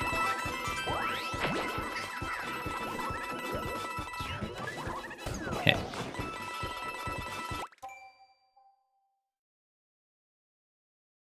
Yeah, one moment, just needed to make sure I wasn't going to sneeze or something while my hands were busy.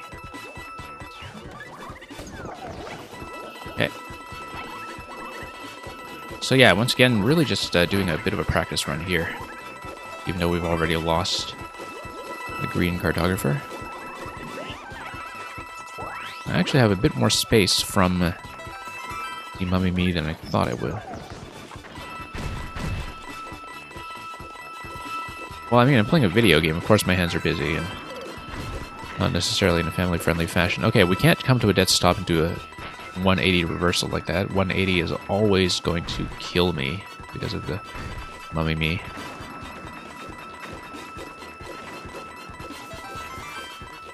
Okay. But yeah. Speaking of which, though, I find that one unfortunate thing is that in spite of the fact that the Joy-Cons are actually very well built for control schemes like the Wii, where you can actually drive a game with one hand and one controller and keep the other hand free to, I don't know, use it for whatever you want to have your hands busy, that people haven't really built for that. That you have single Joy-Con control schemes that are all over the place in Switch games, but which still require a two-handed sideways grip unless you reassign the buttons. I find that very unfortunate, because I found that the fact that you can do full-size game experiences with one-handed controls was actually one of the really interesting things about the Wii that never really came back. So yeah, as you can see, this is going to be disastrous. We've lost all of them by now, and I'll need to come up with a better method for the bullet segment. So, Red Dungeon, let me explain what's going on with this level in just a moment. So this level is a 30-floor dungeon. And the coins are just coins that feed into your one-up bank. There is kind of a high score as well. I'll show you, in fact, because there's no checkpoint, there's no penalty for leaving. So previously my highest run was over 3,000 coins. There are only 30 floors in this one, but I have beaten the level with Toad alone, but what I have not done is the optional objective of surviving with all of the other 3 Toads in the brigade that you have to escort to the finish. So you pick one of them up on floors 10, 15, and 20. And in order to complete the bonus objective, you have to survive all the way to floor 30 with all of them still alive. And yeah, Red Dungeon, I know you love dungeons. Who would have guessed? Yeah, because I only have 2 things left to do in this game. I have this, which is part of the Switch exclusive DLC, which I'd never done before. And I have the original final level of the game, which I did beat on Wii U many years ago, which is actually a 54 survival dungeon. And it's a 50-floor kind of game within a game that almost plays like Pac-Man, where you're being chased by clones, like Pac-Man gets chased by ghosts. But yeah, it's pretty much a Pac-Man game that's built into this. I don't know how well you know the Captain Toad levels in Super Mario 3D World, but the rest of the main game isn't quite like this. The rest of the main game is kind of like a series of diorama puzzle platform levels where you're not allowed to jump, but you can rotate the camera, and that slowly gets you through the level as you go round and round and up and down.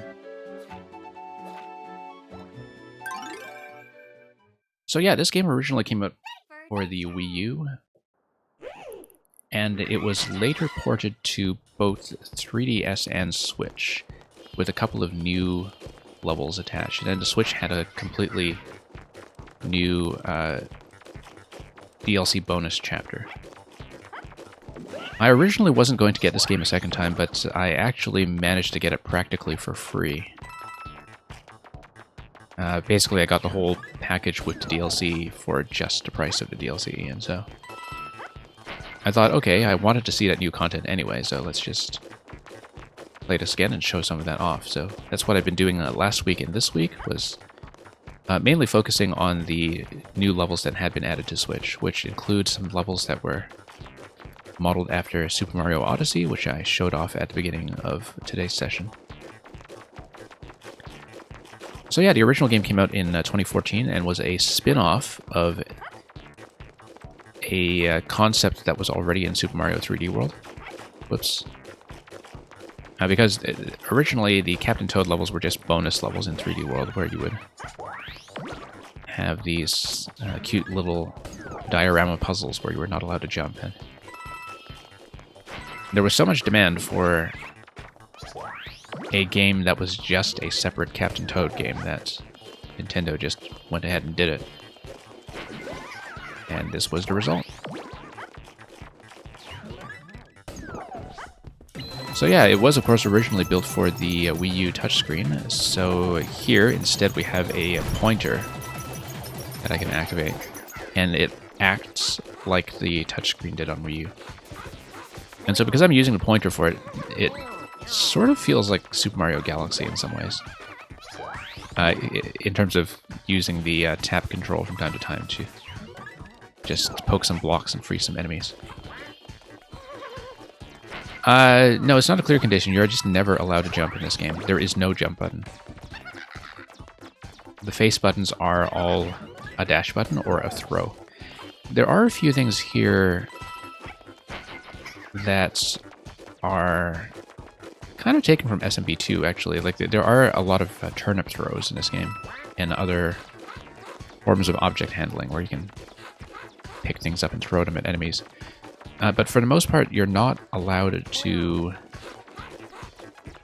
well, you're just not allowed to jump, so the only way you go up and down is by using moving platforms, or by falling off certain locations, or activating switches, or things like that. Whoops, oh, okay, that's a trap. And yeah, there are ladders, yep.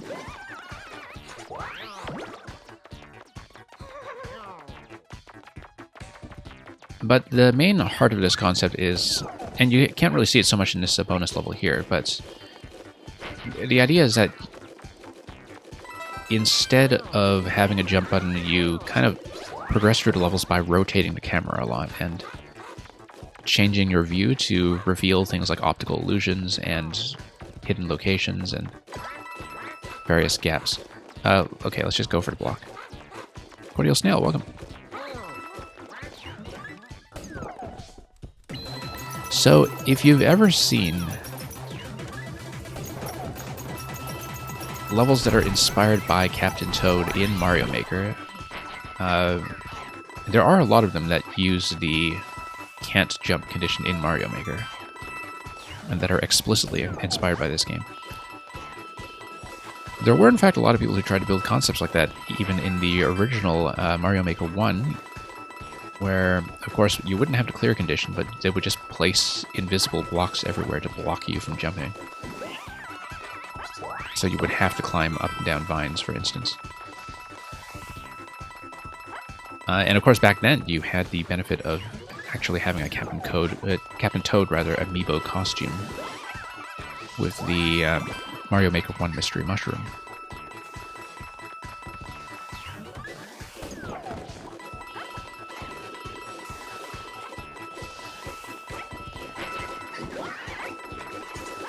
But yeah, it's a very interesting game in some ways. It's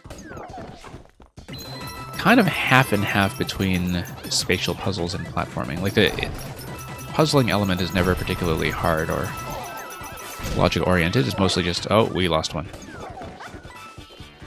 Okay, so that's failure. I forgot once again that even when I am invincible by holding the hammer, my companions are not invincible. I keep forgetting that. Anyway, I was saying something about the relationship of this game to both Mario Maker and, of course, 3D World, which is the engine it's built in.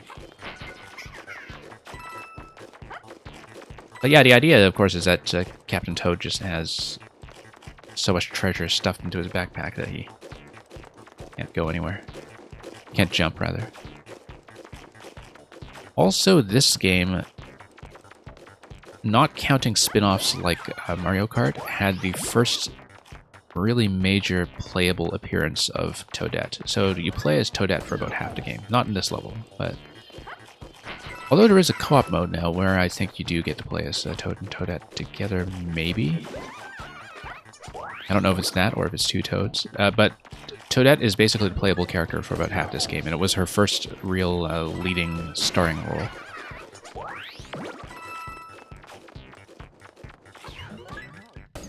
And yeah, it seems that, you know, between this and Maker 2 and the Switch port of NSMBU, that, like, you know, Toadette's just kind of really risen all of a sudden out of the spin-offs just within the past few years.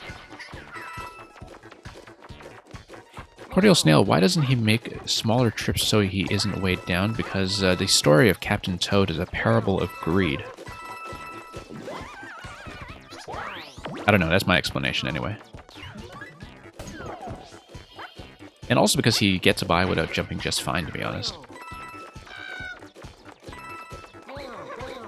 Whoops.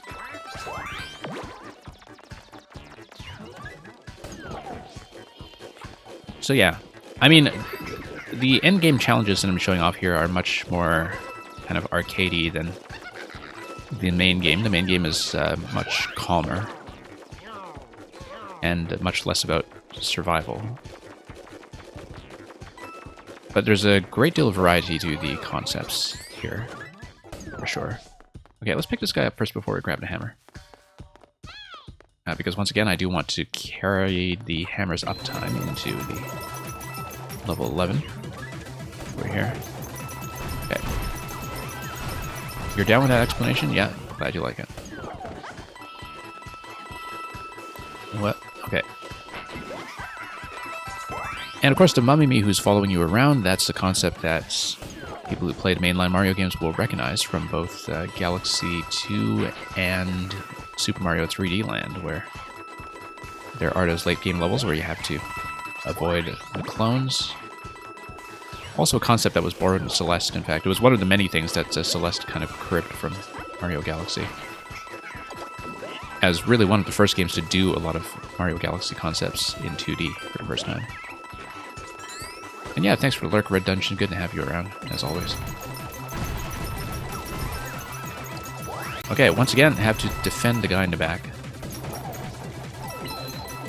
I have to remember that my companions are not invincible. Okay, now we have to ready the tapping interaction and also make sure I don't lose track of the Mummy-Me along the way, because otherwise these guys just stomp on you, and yeah, I pretty much have to freeze them. If they stomp on me, like, it's very difficult to dodge them with the entirety of the Toad train, so I think I just need to freeze them whenever I go under, or this will not really be very easily completable. And yeah, a lot of the late game challenges with the prankster comments in Galaxy 2 do involve what in that game are called the cosmic clones. I remember in particular having a ton of trouble with a level Cosmic Clones in a Chomp Works. Like the one where you're kind of dodging chomps the whole way while also being chased by clones. I remembered that for some reason as being one of the hardest levels in Galaxy 2, which of course I also haven't played in the last 10 years. And would really like to go back to sometime. I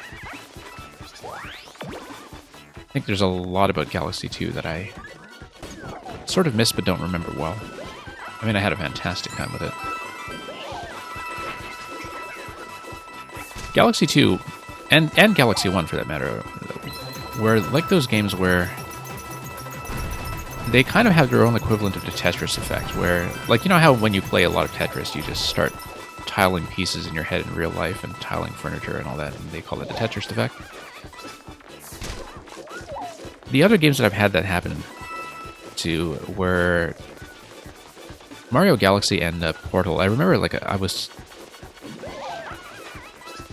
having this, like, one really long session with one of the Mario Galaxy games where afterwards I was kind of disappointed that in real life I couldn't just run up the walls. Like, I just sort of kept expecting. I think I was just very tired, but I just kept expecting that I was allowed to run up the walls and ceilings and everything would be fine. And the same thing with Portal, where, like, if you play enough Portal, afterwards in real life you just see all the places on the walls where you wish you had access to portals. Okay, this is the first time I've come here with all 4 toads intact. So we might make a deep run, but I don't know how we'll do for the bullet segment. Oh, no. Oh, wow, we lost 2 at once. Okay. Disastrous. Absolutely disastrous. I didn't even manage to pluck this guy.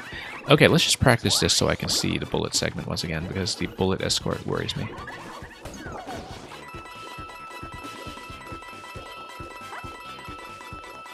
And yeah, Cordial Snail, this is a very pretty game, for sure. I mean, it is just based directly on 3D World, so... And 3D World has always been really pretty.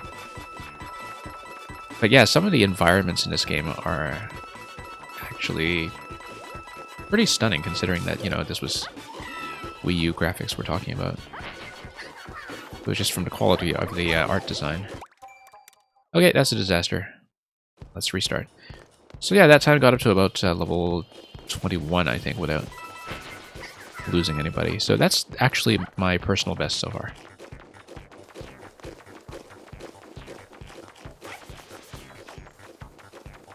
And, yeah, Cordial Snail, that was meant for your friend. Okay, that's fine. We'll just pretend that we were part of the same conversation.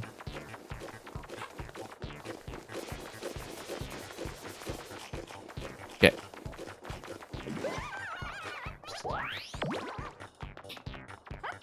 Now, let's just do the early content again. Yeah, now that I'm getting more comfortable doing the motion pointer stun lock on the Flaptors in levels 15 to 20, like in the 15 to 19 chunk, this feels a lot more possible than it was previously. I wasn't really using the stun lock the last time I played this last week, and I just had no idea how I was going to pass that segment.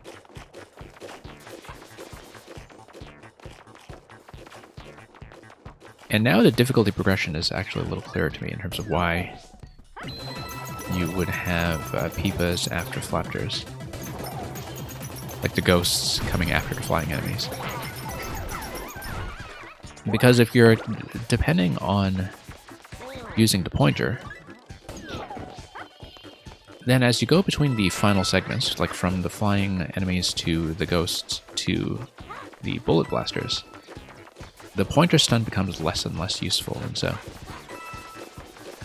Now that I look at it, the difficulty tuning does look like it sort of expects you to use the pointer because of that, because... all things being equal, if you're not using the pointer, I think the flaptors in levels 15 to 20, 15 to 19, I guess, are actually the hardest segment. So, this is going a lot better than it did on the last stream. So hopefully we can finish it today. Because I spent a lot of time on this one. Okay, we need to get one of these. I might as well just get the hammer to clear as much as we can. Just to get these guys out of the way. And also just immediately get an activation on the moles.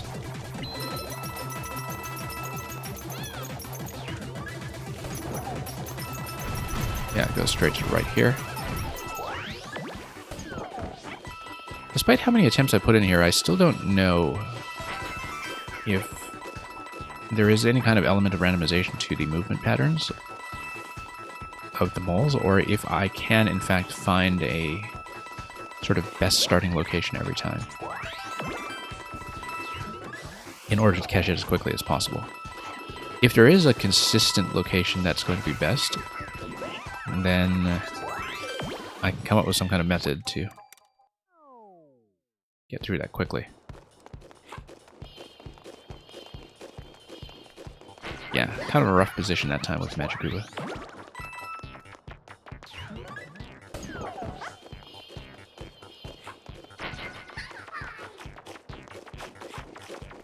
Nope. Okay.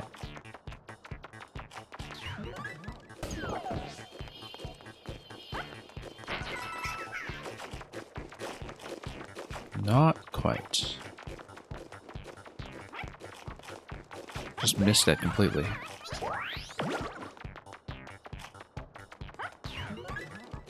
So yeah, just need to get through this and hopefully not make too many mistakes in the early part of the escort segment.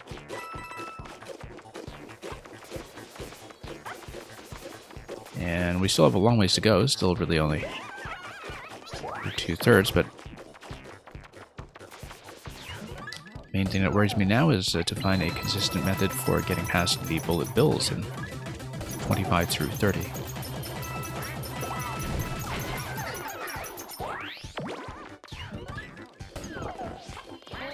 And okay, down we go. Okay, going to do a nice wide arc here just to get back in a position. Whoops, I missed. I was trying to pluck that thing, and I was just a little bit too late.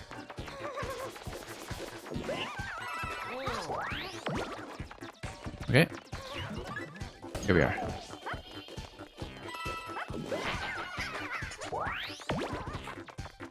And in.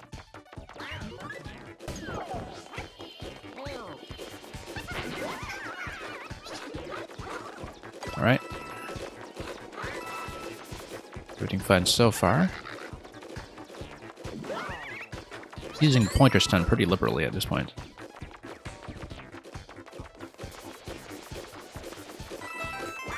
Just to simplify things a little bit. Okay, let's go for this at long last. Grab this toad and go.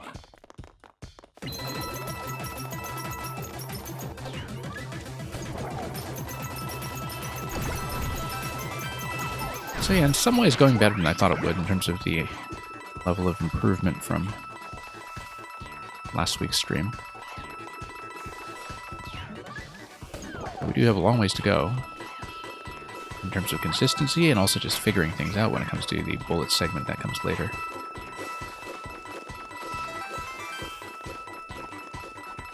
I think the trick here is when the Magikuba fires, then I need to take a very sharp turn and go perpendicular. Otherwise, the projectile is in danger of just catching the toad who is in the rear position. And we should ideally avoid that. Yeah, there's so much going on that I don't think that I can just memorize an optimal location for any of this stuff. In terms of which mole to go for first, or which angle of attack we'll take. Alright, let's see if we can survive the Flapper segment now.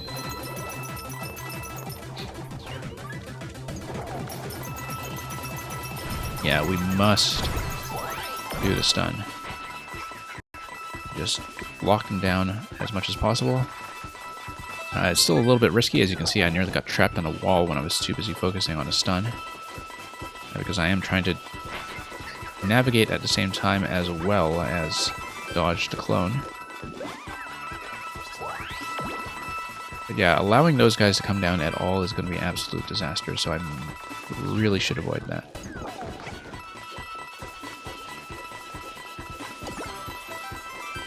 And just... oh. Nope. Wow. Close call over there as I missed. Yeah, you miss one particular stun and that's enough to cause all kinds of trouble. Okay, at the same time I'm trying to grip the mole and pull it out, and I'm just doing too many things at once at this point. Trying to dash, trying to pluck. Close call. Whoa. Nope. Backed out for a moment there, and that was enough to end the run. So, just one moment and I'll continue.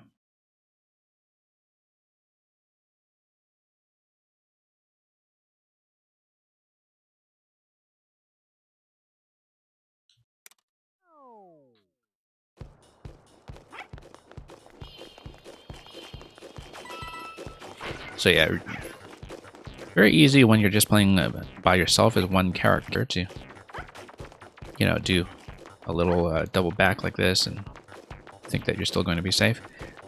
You're never going to be able to do that while doing the escort, because backing out at all just means that the clone is going to step right on top of one of your buddies. Yeah, you're never going to be able to do little deking motions like that. Certainly won't go well if you try it.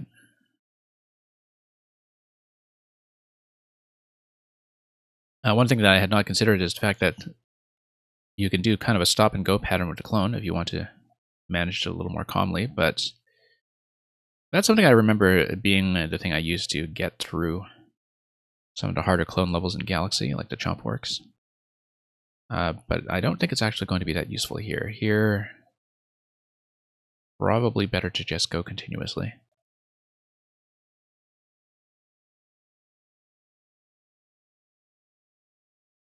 Anyway, sound is dead. Let's just fix that quickly again, and then get back on track. Second time today. It's been really quite rough over the past week or so after a couple of weeks of not being an issue.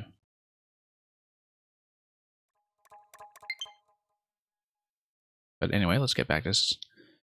Get it all back in order, rather. And continue playing. Let's not restart yet. We're just doing fine on level 7. Don't want to do an accidental restart later if we are really deep into a run.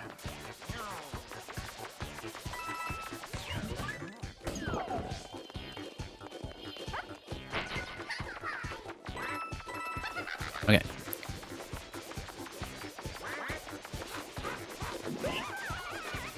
Now let's walk around and...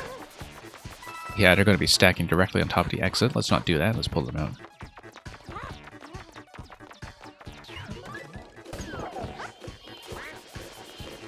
Yeah, Shy Guys here, as soon as they notice you and in the midst of rotating, they start giving chase. And so... okay, good pick over there.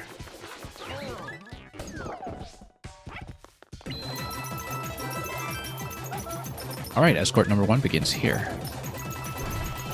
So yeah, total completion time for this level, judging by my original clear of it with Toad alone, is about 15 minutes. And so good attempts are going to take 10 to 15 minutes each, which is why this is something that I expected to take quite a long time to complete. Simply because, you know, the later you get into the level, the more you're practicing the end segments. the longer everything takes just to get back on track. And that's just the nature of long marathon challenges. We do marathon challenge levels like this all the time, so you just kind of get used to the fact that if you're thinking about clear rate is probably going to wind up being something fairly high.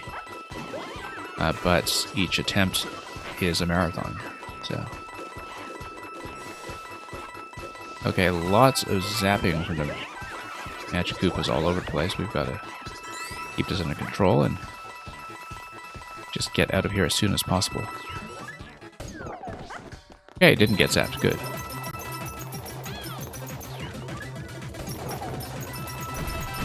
Alright, now for the Flaptors. Okay, lost the hammer, and so let's not get stuck around corners. I do like that they all freeze at once. I guess it's because you don't want freezing just one of them to totally displace the whole flight pattern across the whole level. So by freezing the entire Flaptor grid, they kind of retain their overall coverage of the level in terms of remaining a very spaced out threat. I am missing a few clicks, as you can see, and that is in fact getting me into a bit of trouble. Okay, hammer is a great idea here, as long as I remember that it does not really save me from losing my companions. Yeah, that cleared a whole lot of space, which is great. Camera position needs a little bit of work here.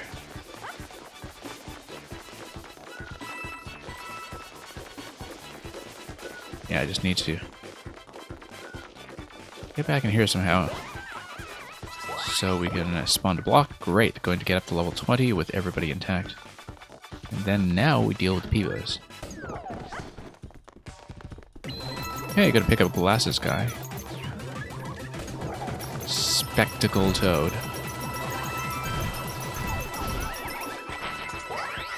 Okay, everybody's still alive. Good, good, good. Everybody's still alive going into 22. This is new personal best.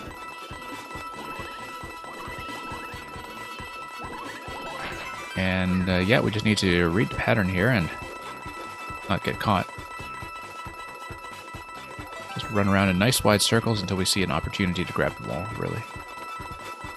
Let's try to scan around the outside. We will need to take a risk at some point to go dead center. Right now, don't really have good camera control for the mole position either, so... Yeah, because you do need to make a bit of a gamble to even approach the mole in the first place. Oh, here we go. Do the circuit.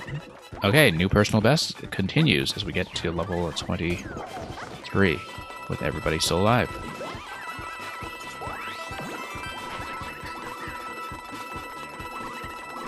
Whoa, no, no, no, no, no, that would have been a near disaster.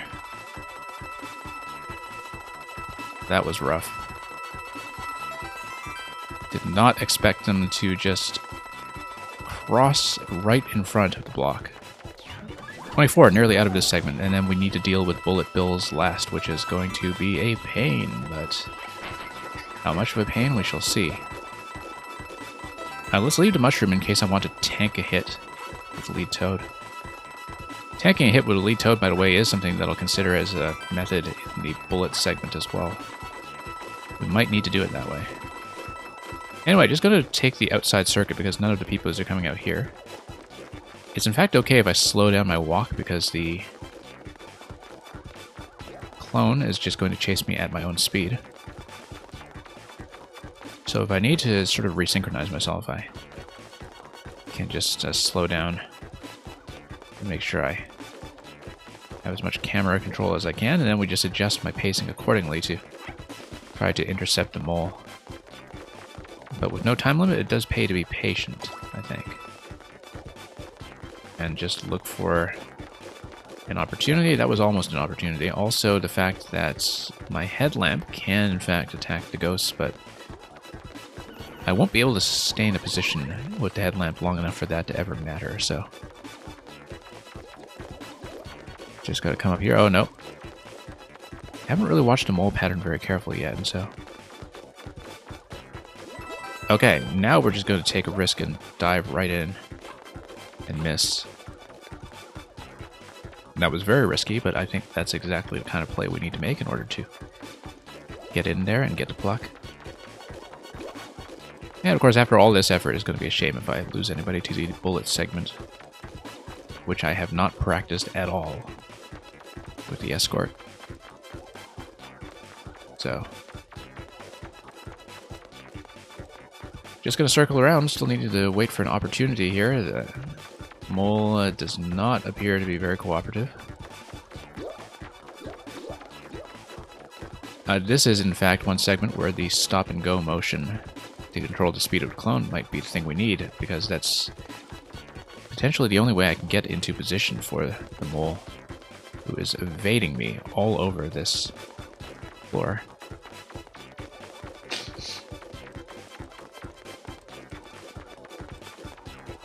So, yeah, let's try to get in here and see if we can finally approach it. I just haven't had a good opportunity yet. Well, almost. It's just that it overlapped with the ghost directly. And it's hard to see how I can get a good position. There we go, there we go. So now we do a loop until I have a safe position to approach. Just going to get all the way around the outside and approach it from the side. Let's dash forward a bit. Follow this train over here, and we are out of this segment. So no rest stop over here as we get into level 25. We can freeze the bullet bills with the pointer. I need to be very careful with that. If so, pretty much need to freeze them, in fact, in order to get to a safe position. And once again, just need to be really, really cautious and loop around as much as possible and freeze anything that might be coming in my direction until we have an opportunity to strike, which will require me to head over to the inside. Oh, no, no, no, no, no. Terrible position there. Terrible position. I cannot believe I made it out of that one alive. Yeah, patience is key here, I think. I mean, oh no. Patience is key. Patience is key. Patience was not key. I was hoping to kind of get a dash up there to grab that mole. Let's practice the rest of this just to see if I know how to escort the remaining 3. So yeah, personal best is going to be now at level 25.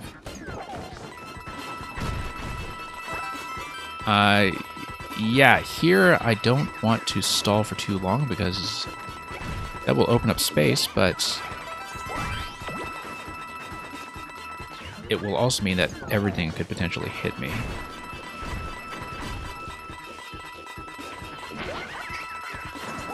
Okay, need to get a nice series of stuns. So yeah, this I'll close out this attempt anyway, just to see if we can survive with 3, although I'll obviously not meet the condition that I'm going for.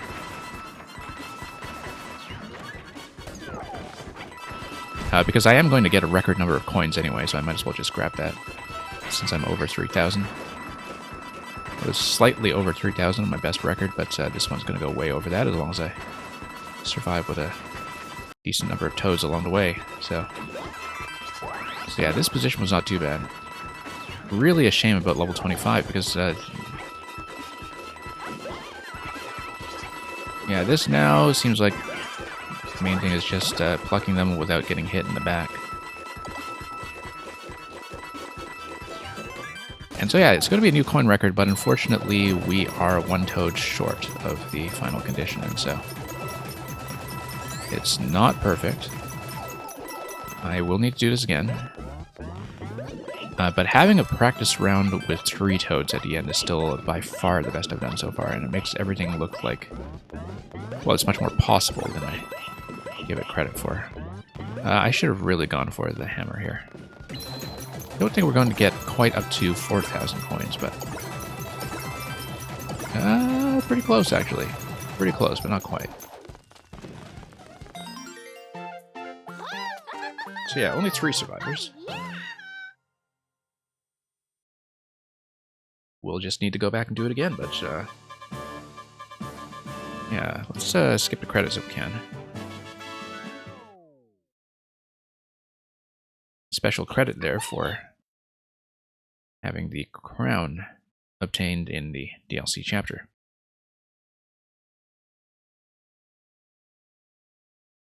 So let's get back into this and see if we can do just slightly better, just avoiding that hit that we took in 25, where I just really didn't have a good opportunity to grab the mole. I think patience is going to be key here, that like I just need to circle around safely until I have the opportunity to strike, just like I did with the ghost segment from floors 20 to 24. And if I can do that, I'm set. But yeah, I think using the pointer stun lock is going to be absolutely necessary. I could not imagine getting past the entire second half of this level without that. Like the ghosts you could probably do, but Flaptors and bullet bills, no way. I think we must use the pointer here. Okay.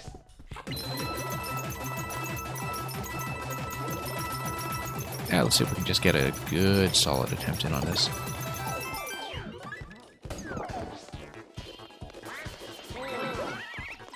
Okay.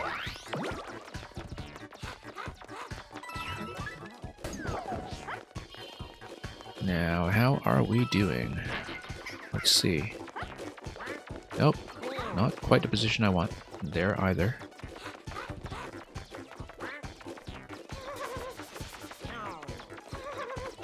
Well, anyway, at least this finally looks feasible. Whereas, when I ran this for the first time and attempted the escort challenge for the first time, I really didn't know how much longer it would take to just survive somewhere reasonable. But now I have a good idea of what it takes. And that is progress.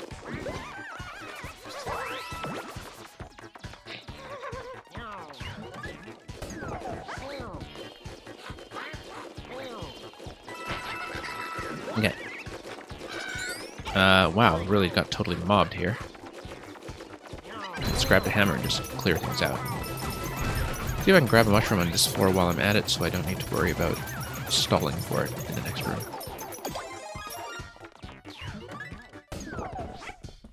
Okay, escort number 1, let's go.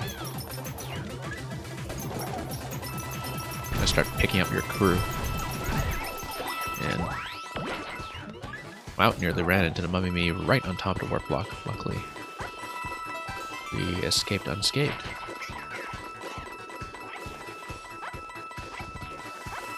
Okay, you're going to pluck this guy out and then loop around, and we'll be in very shortly.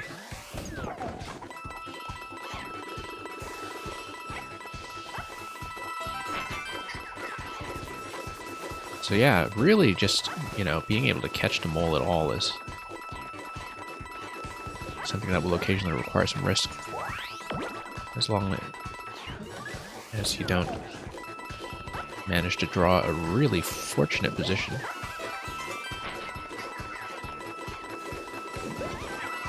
A couple of near misses over here. I have one Match Koopa who's out of view, and that was a little bit threatening. Going for the hammer was probably a smart thing to do here, but that's okay, we'll just get out. Okay, time to ready the stun lock. And just create some space. Should create some space a little more aggressively in the transition from 15 to 16, just so we have more of the maze to work with.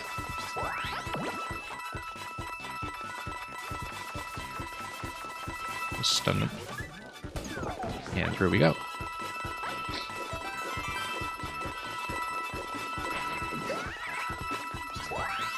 Okay, this one's going to go down quickly, which is good, as long as we don't get stomped.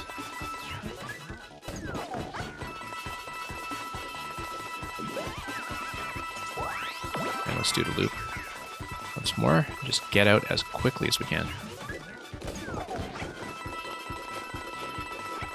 And here, yeah, just have to pluck everything. Having the hammer is going to be a good idea. As long as I remember, as usual, that the hammer does not keep my companions very safe. Okay. There we go. We are out.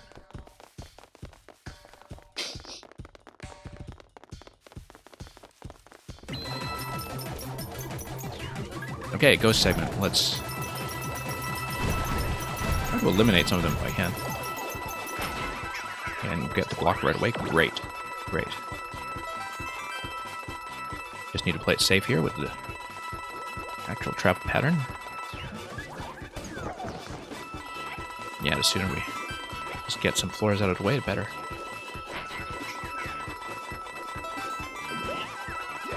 Okay, this was a close call. But ultimately, if we go around the outer boundary, I am safe as long as I just plan my next position carefully and don't strike until I see all the ghosts in view to know that they're not going to get in the way.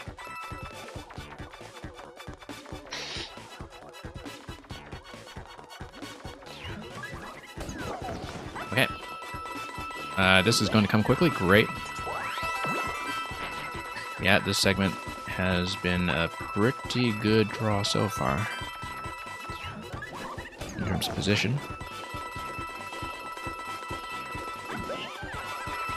That will do the loop.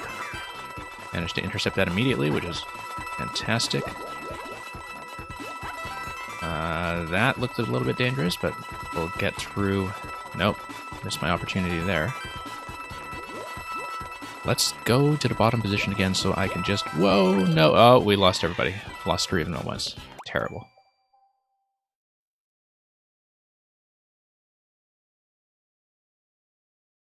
Yeah, that fell apart really, really quickly. It was just one wrong turn. It was looking so good until that point, too. It was looking absolutely solid. But you know, you just do one mistaken turn back like that, and that's it.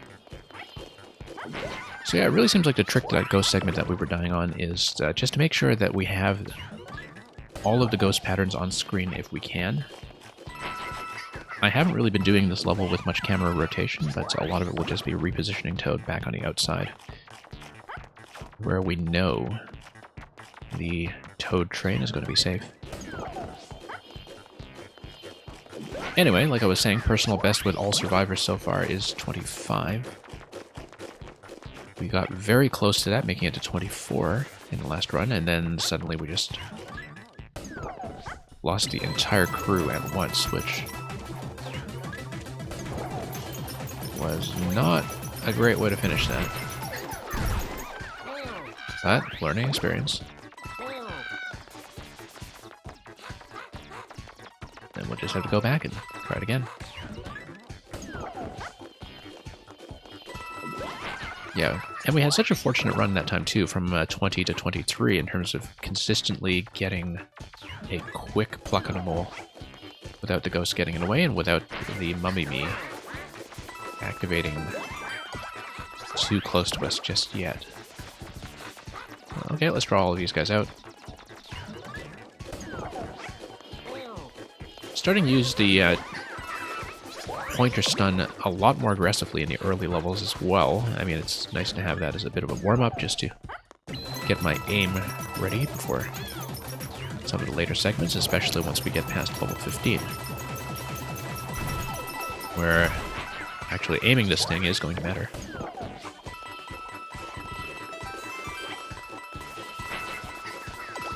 Okay, good. Just going straight for that. Yeah, on one hand it pays to be patient, on the other, the longer you delay in actually plucking the mole, the more dodging you have to do, so. If you go for the mole accurately as soon as you can, things come together quite well. If you don't, well, then you might be in a pickle.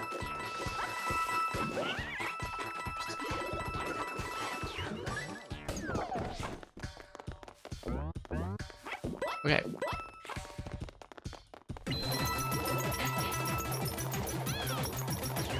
The escort continues. Let's just go straight for the block.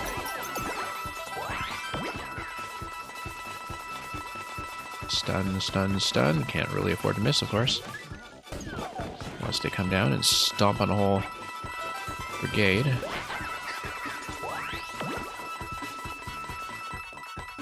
Okay.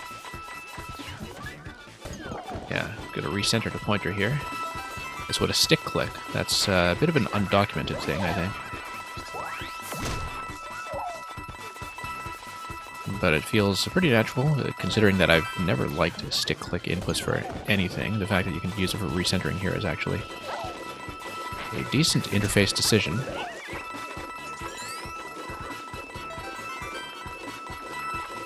Just one of the accommodations they have to make to port this game at all, of course. Just did I lose one? I lost one. Yeah, that's the end of that.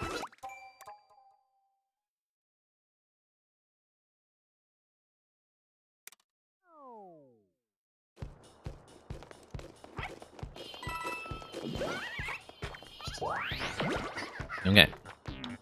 Yeah, once again, getting way too overconfident when I have the hammer. I was just missing the pointer stuns at that point. It was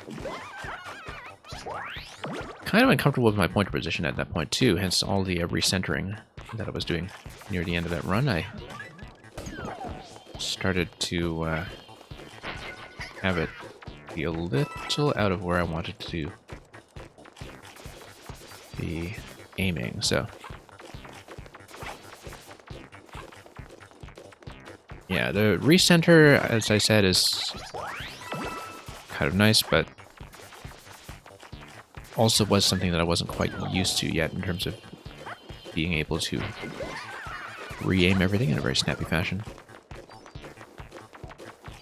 So we'll just need to get back to this as soon as I can.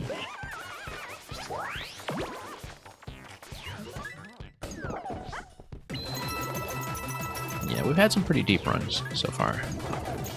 I think it's feasible to close this out this stream, which I didn't know would be the case when I started. I really had no idea whether this was doable today. It now does seem doable today. But sometimes I do speak far too soon when it comes to anything like that. Yeah, but the fact that we previously got to 25 with 4 toads and then still managed to finish with 3 toads is a very good sign. And also that we have kind of a general strategy, it's just that some of the timings don't work so well when I have trouble hunting them all. Yeah, sometimes I just have runs where I approach them all and I just miss the clock. And those tend to be circumstances when disaster begins to occur.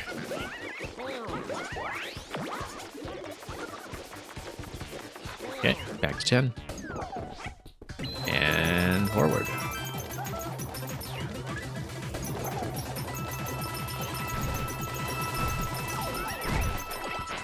Okay, doing well so far.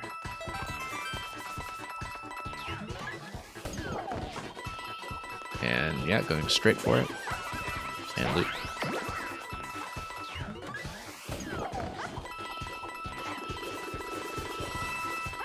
Okay. Still doing decently.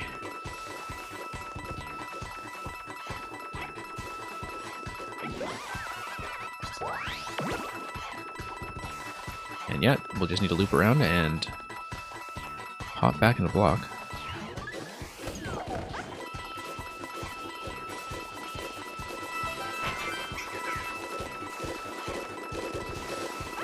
Alright, still doing okay.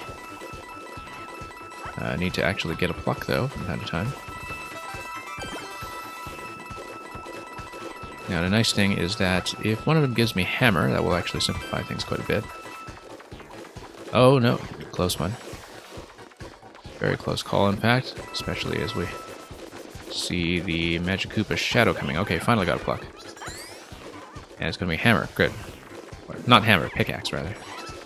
I keep thinking of it as a hammer, probably because Donkey Kong, but because it is, you know, the Donkey Kong music and mechanic here.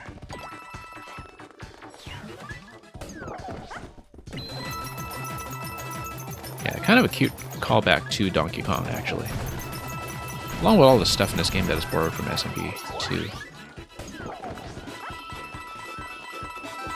In the main game, there is explicitly a Donkey Kong stage, because that's just a natural thing to do.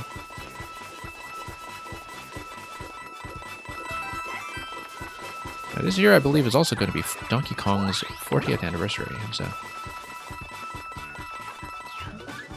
you would expect that to be something that Nintendo will mark, so really looking forward to what kind of form those festivities will take. I've certainly heard some of the rumors milling about, but not that we ever have much credible access to inside information from Nintendo.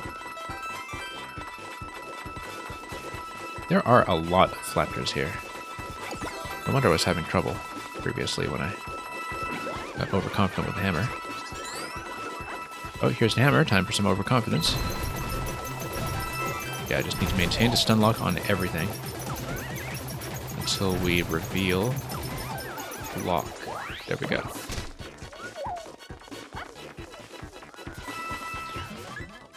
Okay, number 20.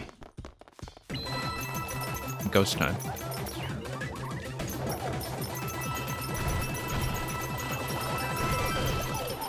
And did I lose I lost everything. I once again got overconfident with the hammer.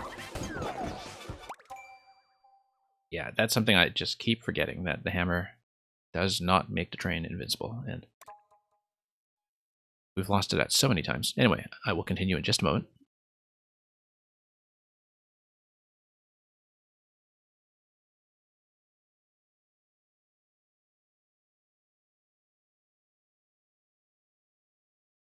Okay, let's go.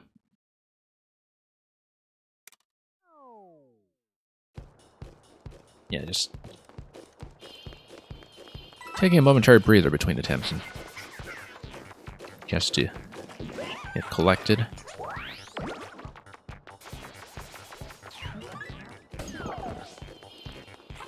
Yeah, because when I get the... I keep saying hammer, but when I get the pickaxe, the thing I have a tendency to do is I want to get the mole right away, so I just try to look for the mole on the screen, and I just beeline directly towards it and just try to whack everything along the way. But for something like the ghost segment, if some of them are kind of circling around towards you on the outside, that just is a method that doesn't work. Because if you're leading a train behind you, something is going to hit. Yeah, you see here, like, when I'm by myself, no problem. I just go straight for the block and try to shortcut that entire level as soon as I can, but there are definitely circumstances where that is not the smart thing to do. And I have to adjust for that in level 20 specifically, where that's going to be a very risky maneuver. Okay, drag these guys out, and then make some space, and let's go.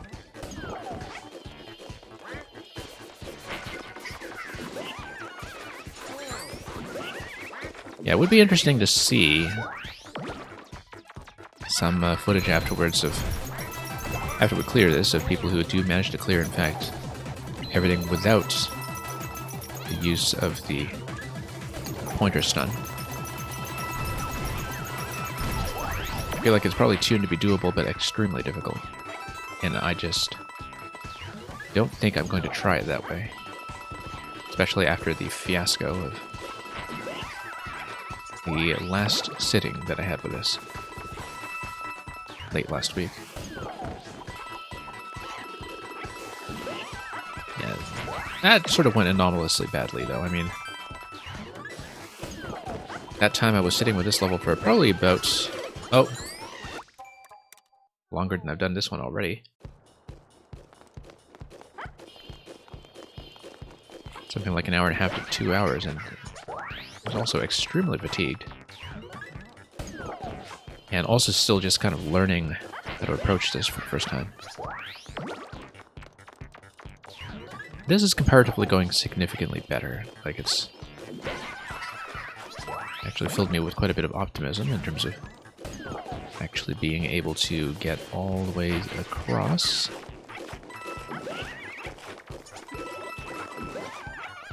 Anyway, just have to stay relatively focused as we punch our way through.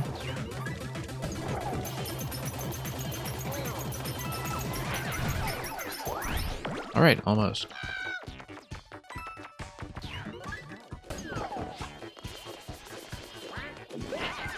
Fuck this guy out, and yeah, just need to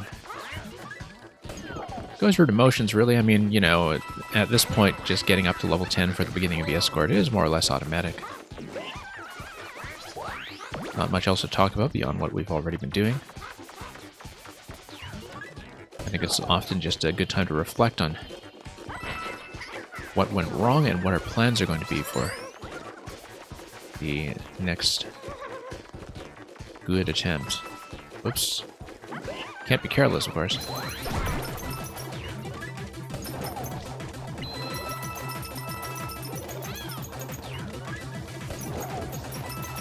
Okay, going to punch through everything here, and yeah, that's going to give me a block right away.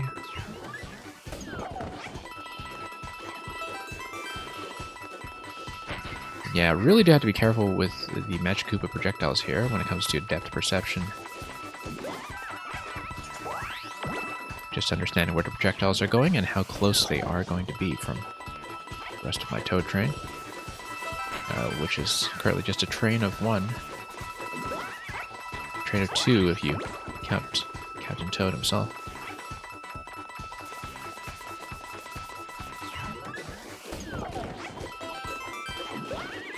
Whoa, nope. Got triangulated there. That was a really bad spot to be in.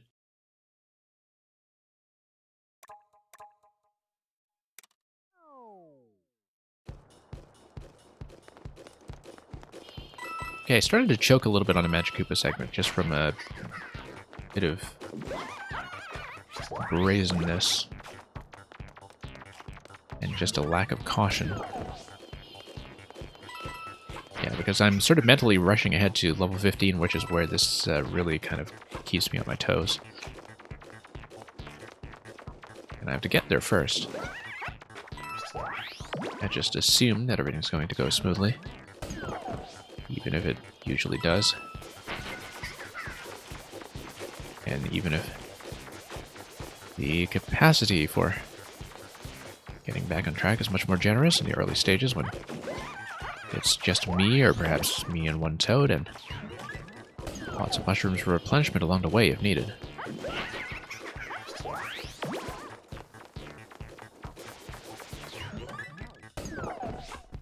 Alright, up we go. So yeah, one thing I didn't notice until this session is that the statues at each of the rest stops tell you which kinds of enemies are next. So you saw a Shy Guy statue tell you that the Shy Guy segment is coming. And next, when we reach level 10, we are going to see the Magic Koopa statue, I would imagine. I don't need to imagine, actually. I've seen it already. I just don't have a very good visual memory of whatever it was. But yeah, that's something that became clear to me when we got to the Spectacle segment in level 20, where we pick up the glasses guy. Blue Toad with the glasses, because of course that's where we see the two circles around two statues, flagging both the ghosts and the bullet bills for the entire segment from 20 through 29. So, always love those little artistic touches. I think most people do notice them, probably. Pretty conspicuous.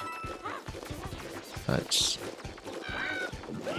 when you're focused on a level, it's easy to have a bit of tunnel vision for actual artwork sometimes.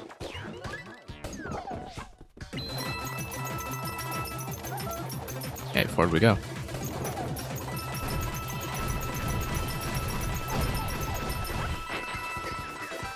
Okay, actually missed it this time, which is not typical.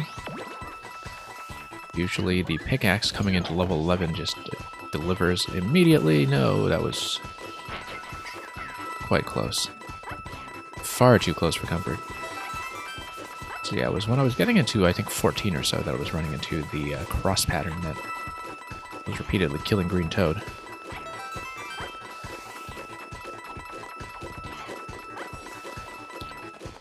And yeah, speed control is something that has been a persistent issue for me, given that there is a dash button here, but sometimes we do let up on it for camera control.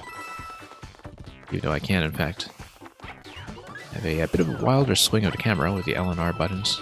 Feels much less controlled, though. Oh yeah, that's the cross pattern on level 13, actually. That has sniped me a few times. We've got to be careful with that. The cross pattern is not our friend. Whoa.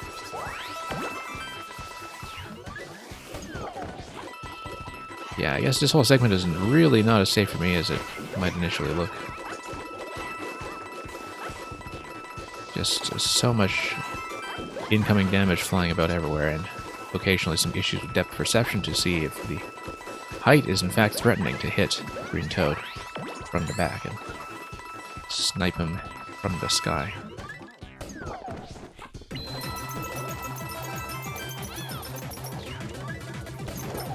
Okay, Flapter segment.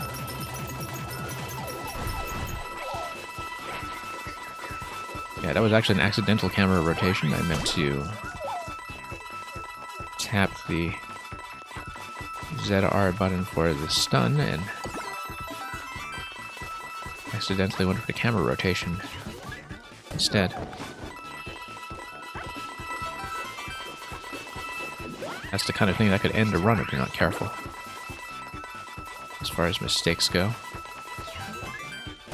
Alright, let's just get out of here soon if we can. Gonna have to keep our eyes at multiple locations at once just to make sure everything is being dodged. Okay. Luckily, they are stunnable even if they are at the beginning of their animation. So far, one of the challenges here is just accurately trying to pluck anything. Just not missing when I am crossing over the mole patches.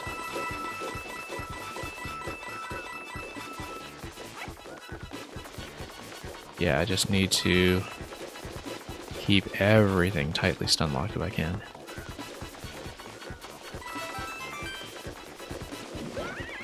And just get one pluck at a time. Okay, we're out of there. Did I actually pick up that guy? Yeah, okay, good. I was kind of worried that I missed and just didn't manage to get him out of here for the escort. Oh, almost got that, except I did not have it within view for the camera, and so missed my opportunity to pop this open right away. Okay, let's actually make use of the camera this time, too. Just see where we're rotating in. Whoa, no, close one.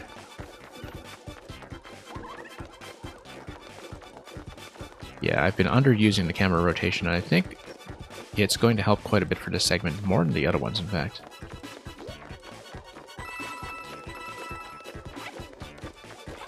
Now, I do want to dash to catch up from time to time. Nope, missed it. Alright, let's wrap around here and just create a safe position if I can. Have everything within view. Get out into number 22.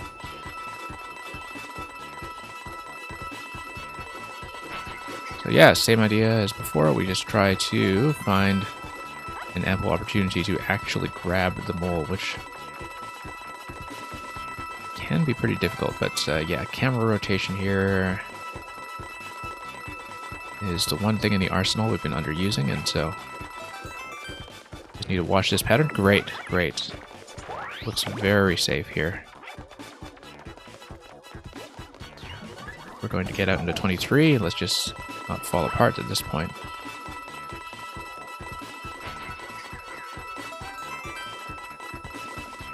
because, yeah, this is looking passable, at least. Nope, let's not go for it unless we know it's safe. Sometimes, positionally, that's just going to be a little bit difficult. Just need to wait for an opportunity to strike. Here's the opportunity to strike. Good. Ghosts are way out of the way. Excellent. They're on the other side of the map. Here's 24. Yeah, I do need to watch the mole. I am always just kind of playing reactively to the moles, and I don't really know how to react often to their movement patterns because it'll just overlap with everything. I mean, you just can't go for it when it's overlapping with all of the ghosts. You just need to catch it in the open when your position is just right to really dive in there and gun for it. If we watch the ghost patterns, I think you'll see that there actually is sort of a safe center square, but I don't want to just assume that. Like, I'm looking at this central position right here, like it's potentially going to be consistently safe, but anyway, we went for that. Wrap around, got it. Okay, ghost zone is done. Let's get out of the bullets. Idea behind the bullets is to pass on the outside if we can. And stun all the bullets we can. We just cannot get too close to the spawning positions. I think it's actually okay if I let the bullets just carve out some space for me. No, no, no. I thought I was able to stun the bullet right away upon getting out, and that's going to be the record once again, number 25. Yeah, very bad idea to pass it right in front of the bullet bills. I thought I could stun it as it was spawning, and unfortunately that's just too late. So, very unnecessary risk there, standing right in front of the spawning location. I was a little bit overeager to get into the block, and so that's a joke. Still the personal best to survive up to 25 with all four. And I've done no better.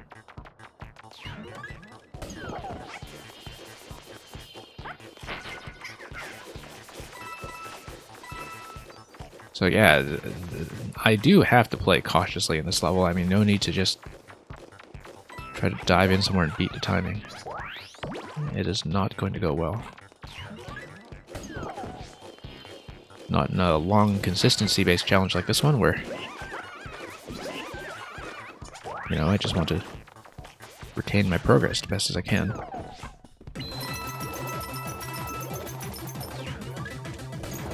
Okay, let's go for it.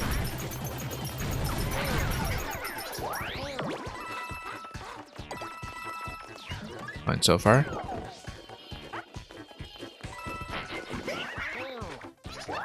And okay, that's not going to be too much of an issue here. Yeah, once again, first 10 levels, it's really just about getting through it quickly and just getting back into a good attempt. That looked awfully close, having all the shy guys bunched around the warp block like that.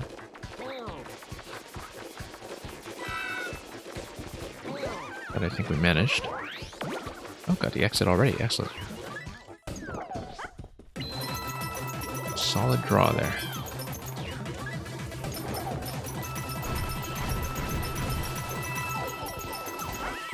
Okay, going to beeline directly for that, and that's going to work to my advantage, I hope.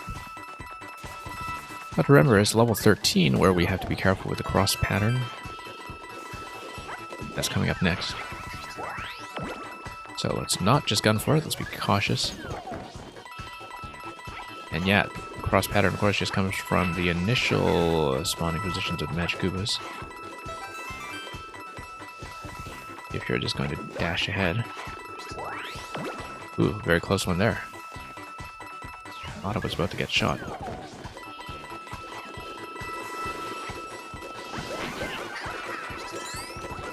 And, oh, very close once again. Let's bust down everything we can. And just get out.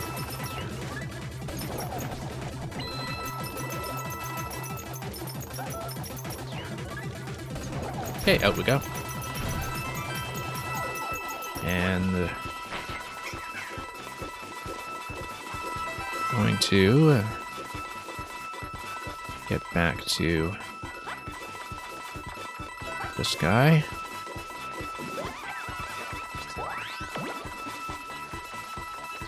Let's not get complacent. This has become easier ever since I started trying to stun as much as possible, but sometimes I do miss, and misses will be costly.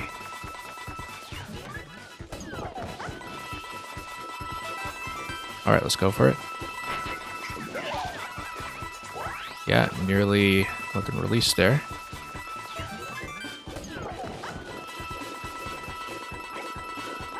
And yeah, a lot of button handling that needs to go on in a segment. Let's not feel too invincible. Nope, you see, I lost it. Once again. I mean, I was trying to click on it, but...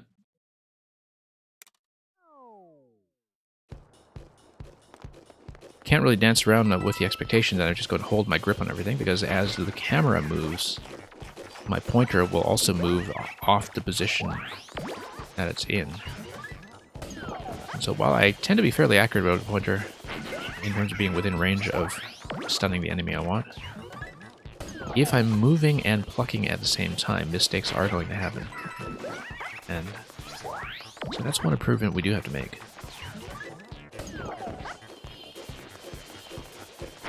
And okay, nope, not quite.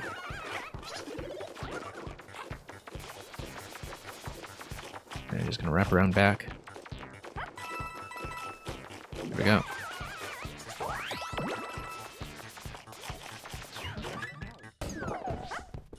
Okay. Just, once again, trying to get back to the escort segment.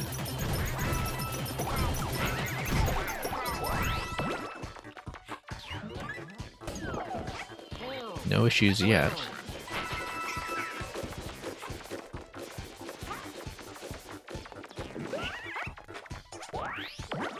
Alright, that's looking fine.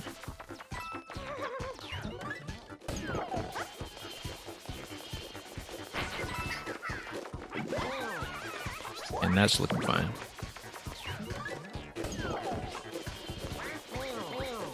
Yeah, pretty much as soon as you spawn in, you have to be pretty crisp about reading where your targets are going to be, even if there are multiple targets. Okay, back here we go. Yeah, sometimes it's quite subtle if everything's just kind of dancing behind a wall. Wow, the green toad got shot immediately. Not great.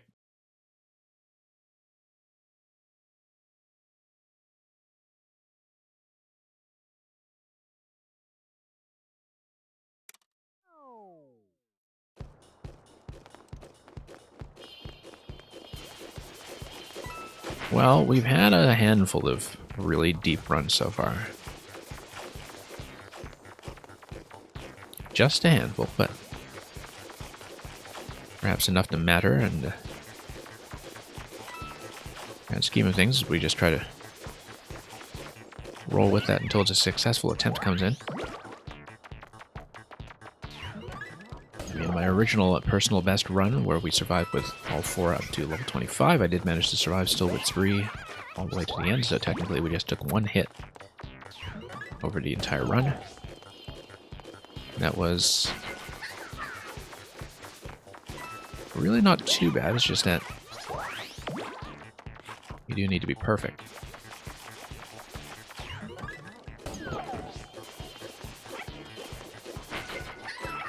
And I mean, that's really the whole pleasure of challenges like this, is the sense of perfectionism.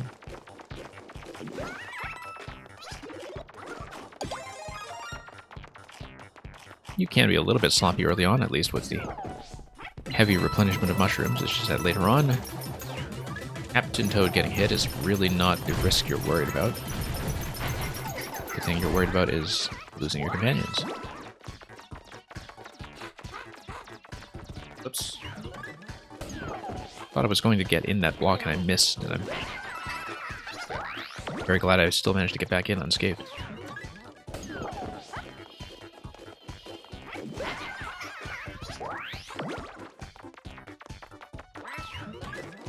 Alright. Back here. Block everything we can. Yeah, that's just going to get me directly in. Great. Escort begins. Let's not lose Green Toad immediately this time.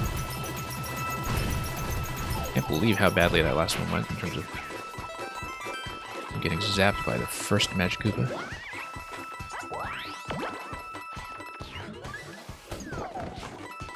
Okay, zap this guy.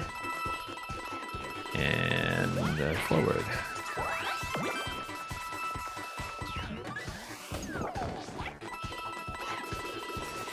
Well, no, once again, the depth perception here of the height of the projectiles is a bit of an issue, and when it comes to mitigating risk and just trying to read whether my escort train is going to be in a safe position. It's really hard to tell sometimes if the projectiles are just going to fly over me or not. And yeah, once again, got sniped. Partly because of the stall there as I stopped to try to pluck something out.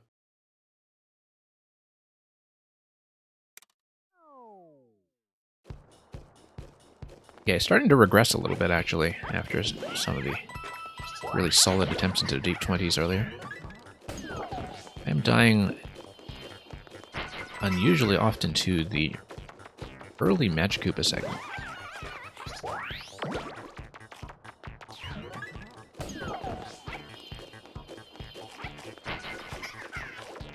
I mean, that's okay. When you try to clean up a consistency-based level, you do just try to clean up a bit of everything, and that is going to take some work.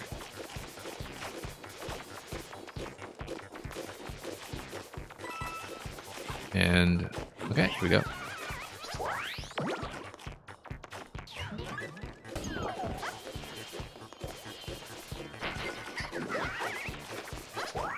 And yeah, gonna get that quickly, good.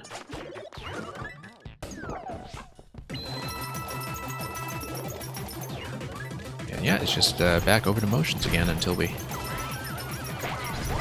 get going and get into the more interesting part of the run.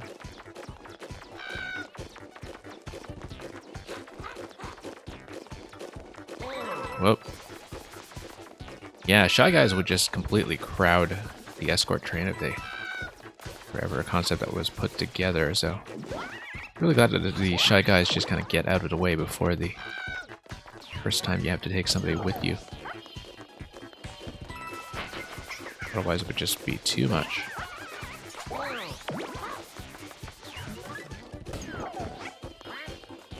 Alright, forward once again. Let's see what we can do here. And once again, on a recent attempt, the thing that killed me was failing to account for the stall when you stop to pluck something from out of the ground. We do need to account for that accurately.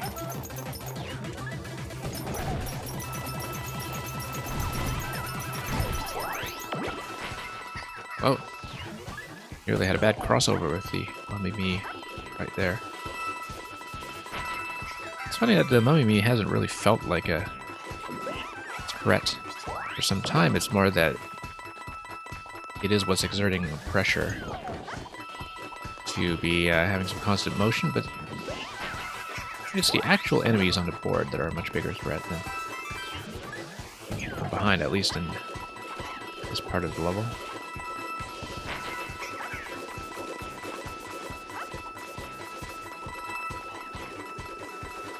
And yeah, we'll just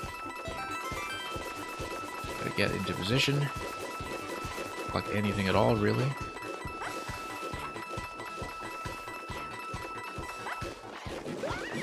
Okay. Stalled almost a little bit too much there. We tried to block some multiples.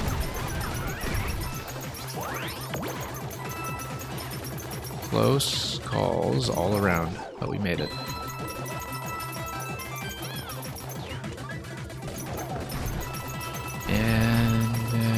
No, no, no, no, no. Stun. Let's not forget. But yeah, balancing the stun against also having to do a pluck is definitely a bit of a control challenge. In terms of just keeping everything straight at once, so you're manipulating your movement, you're manipulating the camera, and the click on the enemy position, and the ability to pluck objects as needed. Like, that's a lot of stuff going on. And, oh, nearly got hit on the cross there by the Mummy Me coming in from behind. Right, let's not get too ambitious. Let's come over here and just hang out in this location until we get a stun. Okay, Flapper segment is finished. Good, because they are a terror. Okay, we have to not make the mistake that I did previously in terms of being overambitious with the pickaxe. I do still need to position myself nicely. It would have been nice to get the pickaxe to pop the mole, because then at least we don't need to stall for the actual pickup interaction here, but as you can see, we're safe. Surprisingly safe, in fact. So we loop around back. That was far too close.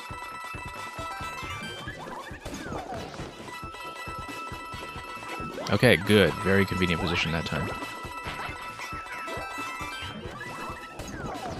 Sometimes the positioning just works.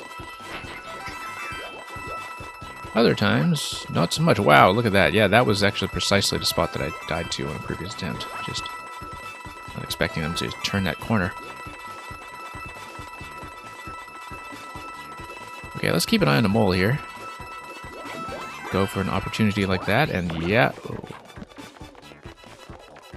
When the opportunity strikes, you just need to take it. Yeah, so do need to visually track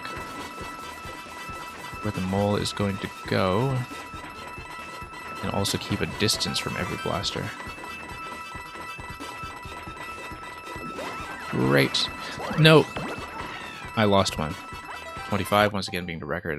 Yeah, that was a problem with the overlap. I was aiming for the bullet, but there was a block that was in the way, and I just didn't have time to reposition the camera.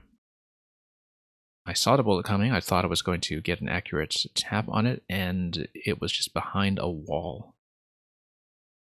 So record is still 25.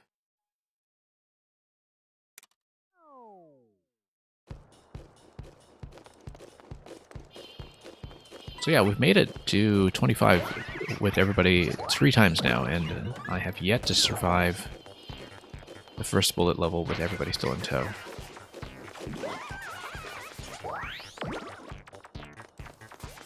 I think I am having an issue there where when I spawn to block, when I finally get the block, I'm very eager to get out, and I'm just not playing cautiously enough to get into position. So the sooner we get that fixed, the better. And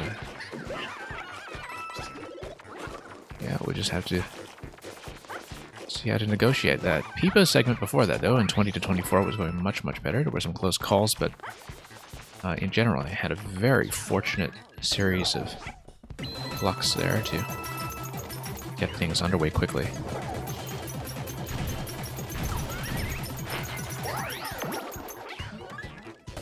So yeah, just need to do this part pretty much by rote. And whoops, no. Getting a bit ambitious here with trying to cut some corners. Kind of a bad idea. I almost never take a toad hit here, but I just need to account for it. Yeah, oh, wow, actually dying as Toad for once. That has not happened in ages.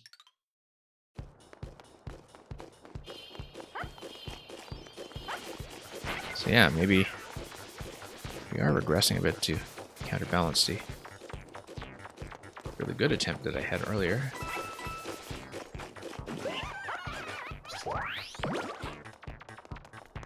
One thing I do find myself kind of wishing for in this game is a dash button that would be on the top right, or not top right, but somewhere on the triggers rather, somewhere off the thumbs. And it's funny because I've never liked that idea in most platforming games. The first time I really encountered it was in Rayman Legends, I think, in terms of just having a dash be off the face buttons and be on the triggers. Felt very unnatural. This game is one where it could come in handy simply because there is just the constant camera control. And they try to mitigate that by putting the camera on L and R as well. And oddly enough, only on... ZL is just a recenter around your back, though. It's just behind the back camera. Classic Zelda Z target, in fact. Yeah, it's just a recenter. I should be using that button a lot more, in fact, just to do a reposition of the camera behind my back. That would have been very helpful, in fact, on something like the Luncheon Kingdom level that we saw earlier today.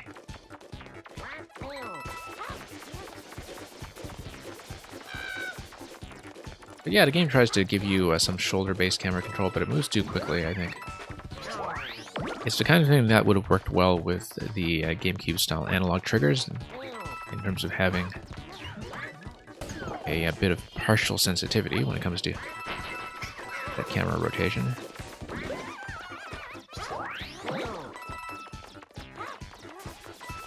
Yeah, but as it is, I find that I'm not actually making much use out of using L and R for the camera rotation, simply because it goes too fast. It's much too jerky. That's a problem for when you are moving around rather quickly. And also just trying to keep everything locked down.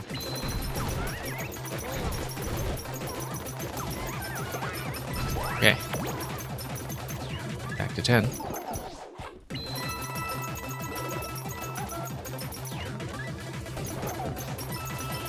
And yeah, just going to spot the entry position right away. Nearly got zapped.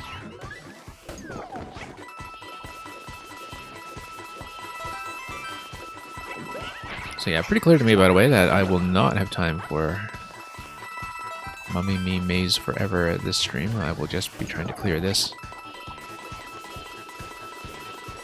And it'll still be a fairly big accomplishment if I do, in terms of getting this done along with all of the Odyssey bonus objectives earlier, even if I did take forever to find that one mushroom in the Sand Kingdom. Still going to be a fairly productive session that basically makes the last one look like preparation.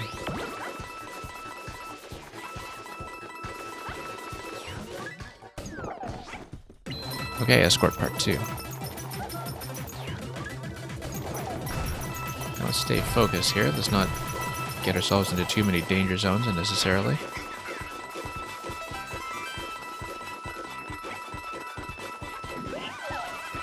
Yeah, nearly got stopped there. Luckily, caught that just in time.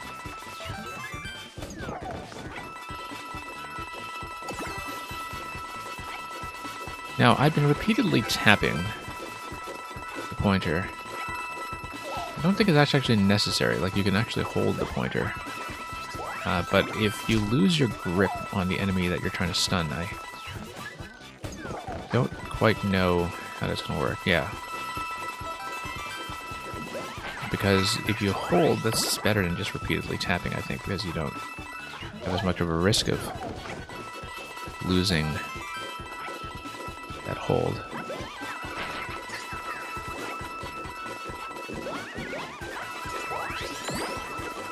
I am still kind of tapping everything out of habit, though. I think we just need to stick with what's comfortable at this point.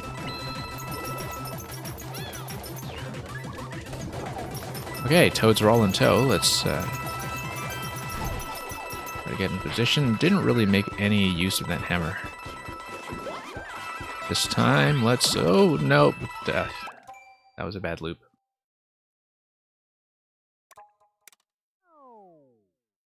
Really bad call there in terms of doing a tight loop in front of the Mummy Me. Got very complacent about the Mummy Me stopping, and I thought I could just race it over to the block.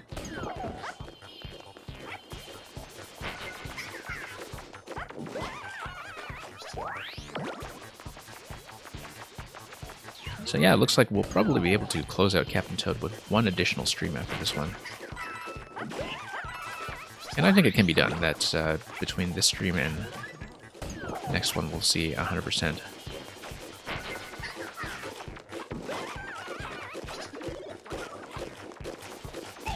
And then, whoops, okay, luckily we did have the mushroom.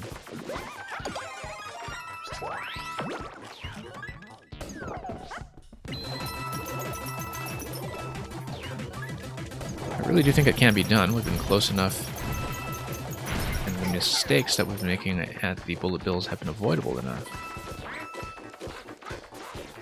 That a clean run is all it takes, and how soon we get to that, well, that's a question we'll have to keep in mind.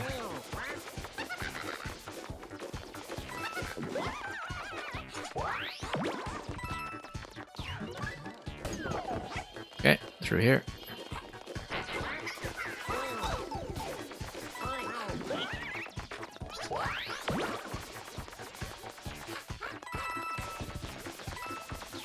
And we'll just try to get back to 10 as quickly as possible, just to get things moving again.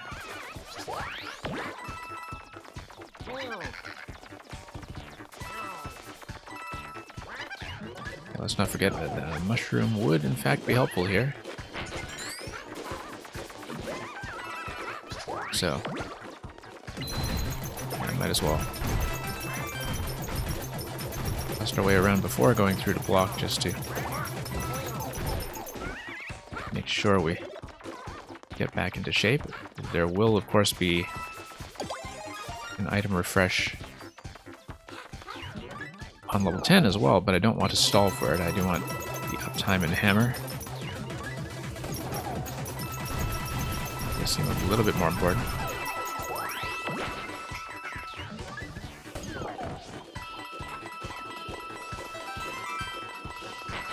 And okay. Whoa, nope, close one. Not really good camera position here to see what's going on. That was a really dangerous loop, exactly the kind of thing I died to once my Toad train was long enough. You really can't just be running around in circles or turning back directly in this kind of level with the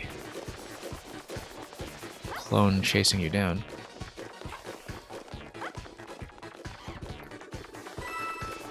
Alright, let's hop over here. Okay, that's decent. Nope. Just, once again, the cross snipe on level 13. We had died to that multiple times today. I keep forgetting that that is a risk.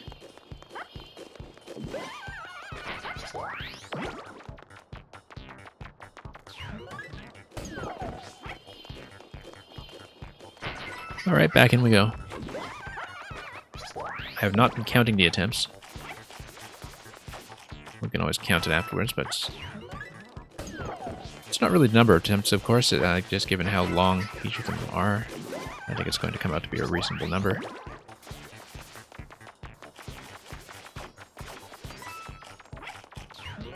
But it is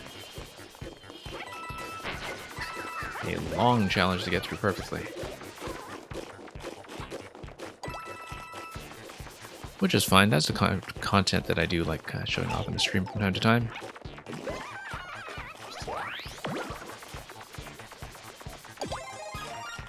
And we'll be doing it with some other games as well over time, I think, just showing off more marathon challenges. Because I find that those are very underrated by player communities. you know, just really super lengthy consistency-based stuff like this that will eventually come down.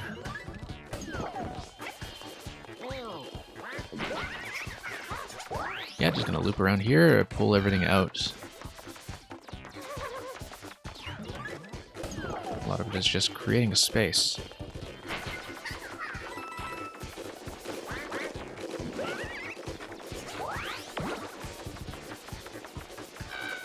And yeah, that's going to be a block. Let's just be mindful of the exits when they do happen. Let's not miss any of the toad pickups, which actually was something I missed the first time I did the normal toad-only clear with this level. There was one guy that I just forgot to pick up or didn't manage to pick up for some reason.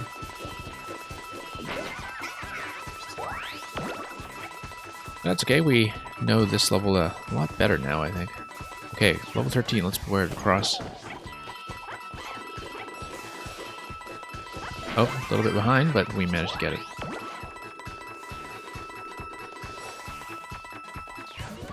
Yeah, double match Koopa, just need to not get caught in between.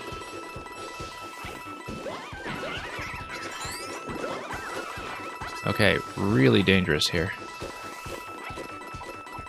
A lot of moments where I thought I was about to get shot, and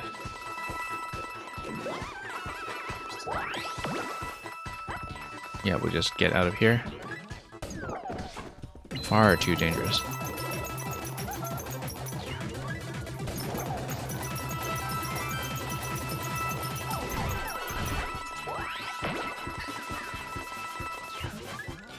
Alright, this has been getting steadily better ever since I started to use the stun lock, but mistakes do happen, and so it'll just be much more about avoiding execution mistakes now than it is about the actual dodging, which was an absolute nightmare when I tried to just dodge them naturally.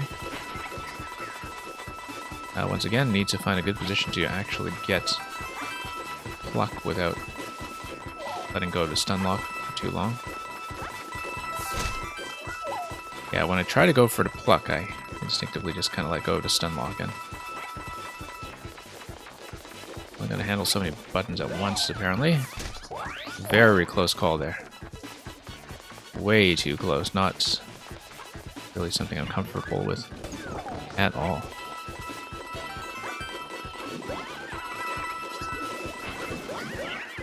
Okay, let's not get stuck plucking too many things at once, because Mummy Me will catch up to me if I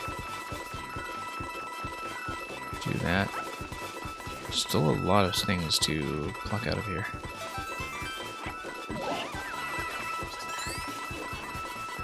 Okay, hammer. Could go for it, but I think at this point what we want to do instead is just to go straight for the pluck and just live a little too dangerously, actually, given the positioning of the clone through all of that. That was way too close. Did we pick up... Did I miss? I missed. I didn't pick up the blue guy. I was out of range. He just didn't come along. That's... I thought I was within range because he waved at me and everything, but I didn't actually get to pick up, and so...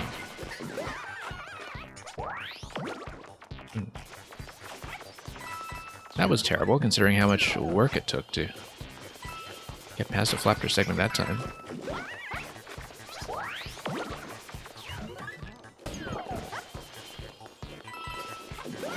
It's about the worst possible way to go on that one.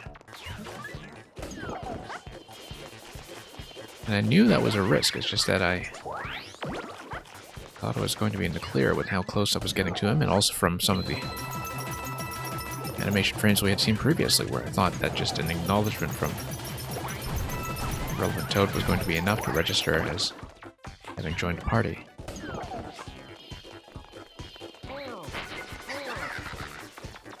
So yeah, that was just a terrible waste.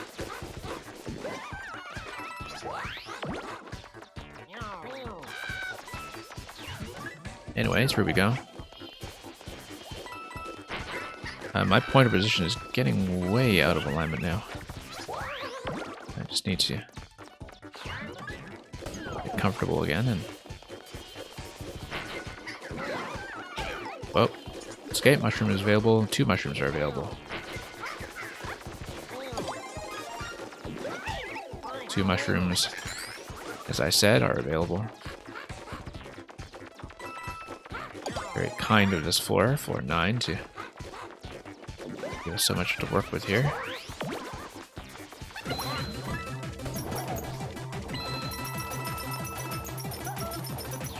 Yeah, I thought that I got the wave from the blue guy, and not the case.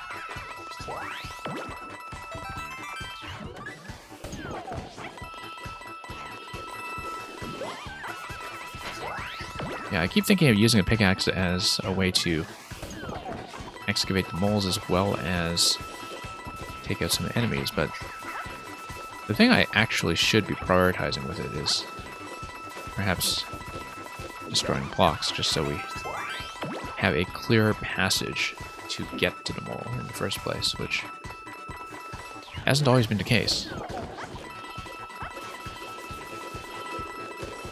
A lot of crossfire here.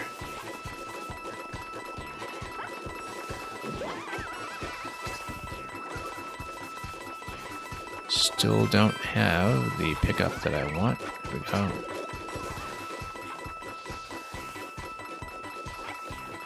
And everything's going to come down. Whoa, very close there. Very close. Entirely too threatening.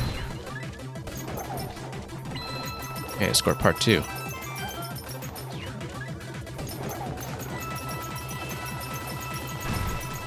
Yeah, once again, if I'm not able to get to my destination right away, going for blocks is actually a decent strategy. I'll have to keep that in mind for floor 20 when we get there.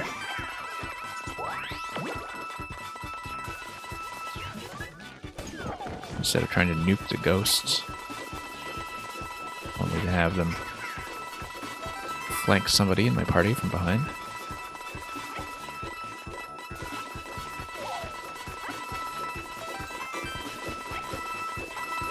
Okay.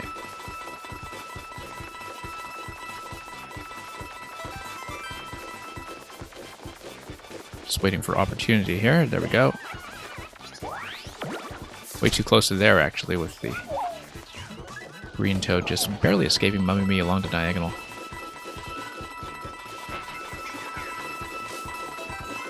Missing the plucks there.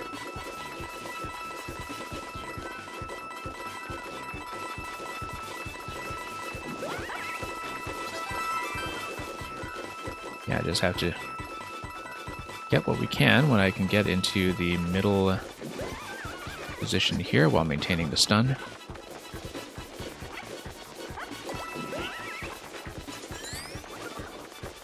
Circle around, having the hammer, or rather the pickaxe, I keep calling it hammer, will hopefully at least save me the plucking input. Okay, there we go. Recenter. Pick up this guy properly this time. He's going to wave and then join the party. Like I was saying, clearing space is actually significantly better as a strategy than just trying to dive right in aggressively.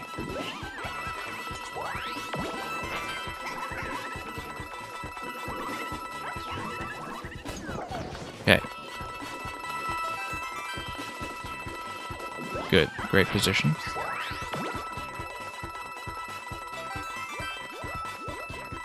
This is going to work out well. This guy here, let's see. Once again, surprisingly good position. Bit of a tight spacing there with all the enemies floating about, but made it. Okay, bullet segment. 25 being our personal best so far. I need to rotate around here just to make sure we have everything in view, and we'll just take it slowly if we can. Yeah, need to make sure we're not running into anybody. And just get the whole column out of the way. Almost the same mistake as last time, being obstructed by the wall. Let's not do that.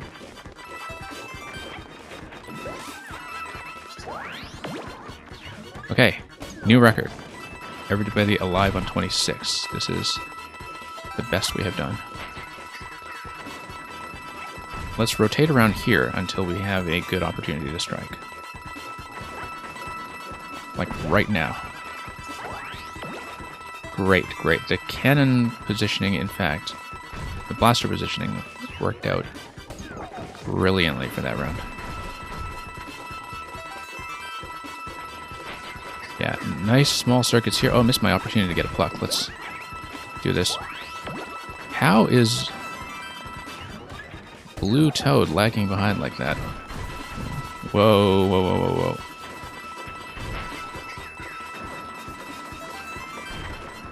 Yeah, I was worried about Blue Toad for a second there. He seemed to be way behind. Okay, it's okay for some space to be made available because... No, it's not okay for space to be made available. I thought I could just circle around and dodge the mummy. New record is 28. We were so close. That was 2 floors away.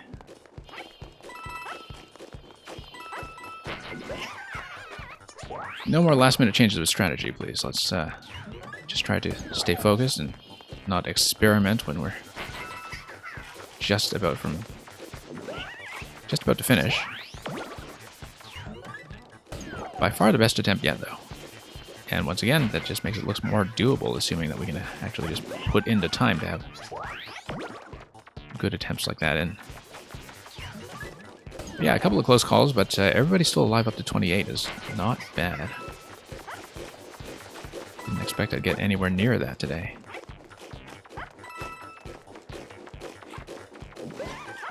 But now there is a sense of inevitability that it will get it. It's just a matter of how long I take to not choke.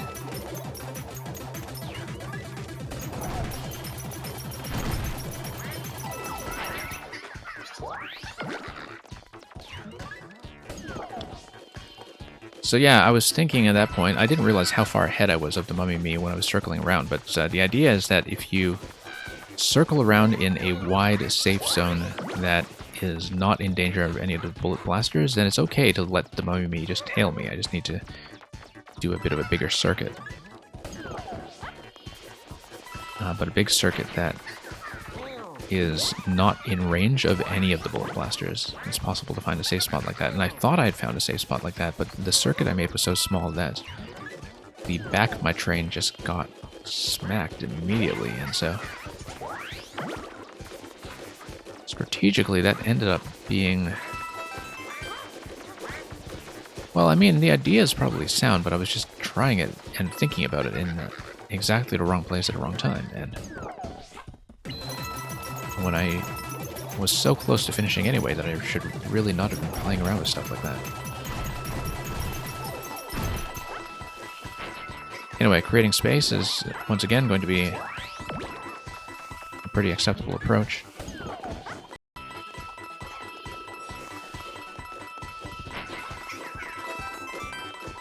And let's move around. Nope. Snipe. Yeah, I had let up on the dash, and you actually do need to dash to outrun the Magic Koopa. I think that's one of the reasons why I was not having trouble with the projectiles previously, was because I was dashing all over the place.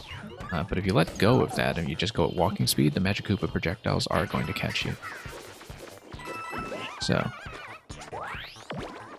we need to be very careful about that.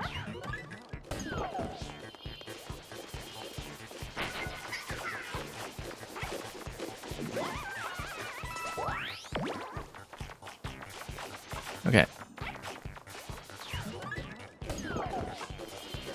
That's done.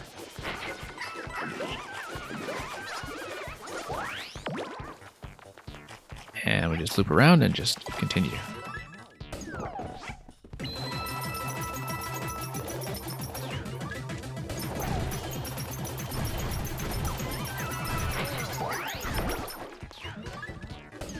Alright, just need to stay reasonably attentive, and I say that, of course, right as I just ram headfirst into Shy Guy, which is not my proudest moment here.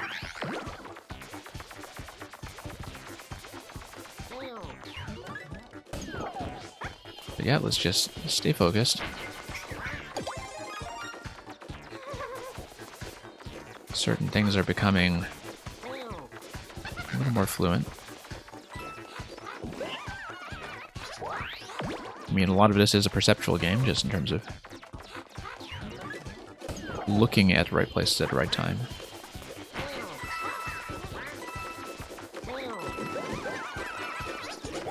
I mean, where you are attentive to actually does matter quite a bit.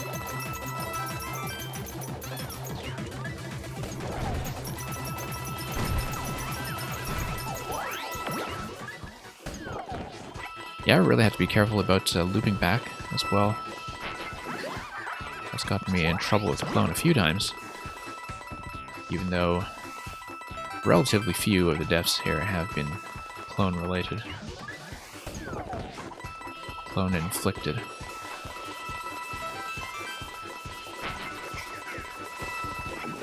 Okay, good, good. Solid opportunity there.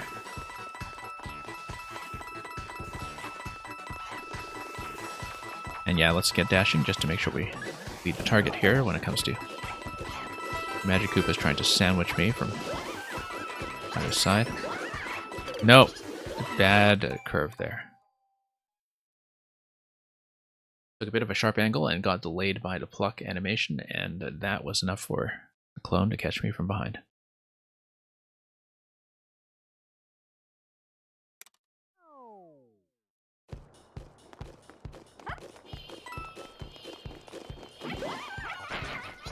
Okay, I think we will get it. And we should be able to get it on an attempt this sitting.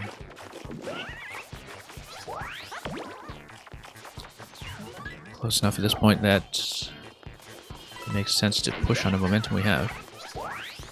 Just try to close it out. Alright.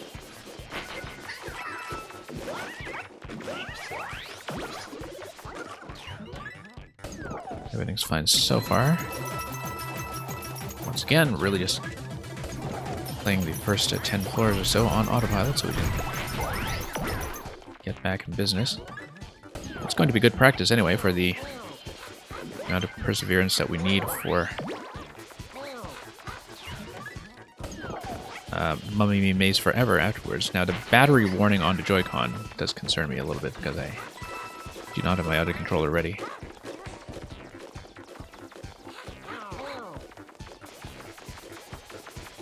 Also, this being a 3D game, I have been playing entirely with stick. I actually don't think the D-pad is mapped to movement here, but I'm not really sure because I haven't played with a D-pad this entire game, and so... Not going to be very good for diagonals anyway in a game that's all about camera control, so... We need the sticks. This is not a game you can play with the stickless Super Nintendo controller like I do all the time these days for Mario Maker.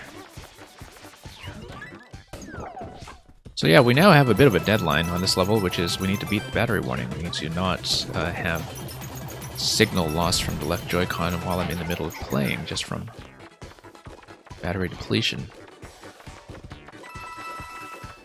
So we'll see if we can hold out for a few more attempts.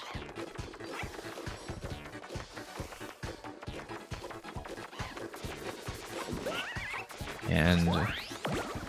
yeah, that's going to add a bit of unexpected time pressure in terms of how long I'll be able to run the stream. I think, you know, if we actually do get to the point of draining the whole battery, that will be likely a good time to end anyway, whether I've completed the level or not. But I'm worried about losing a late attempt to just signal loss or something. Nope. Losing it here.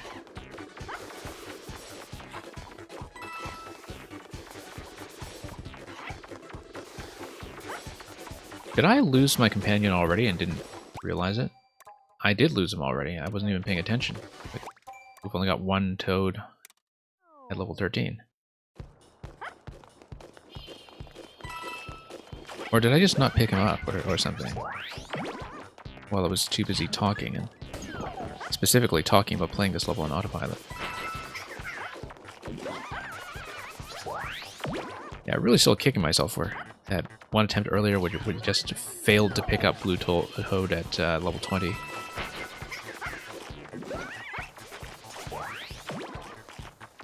Hopefully not making that mistake again.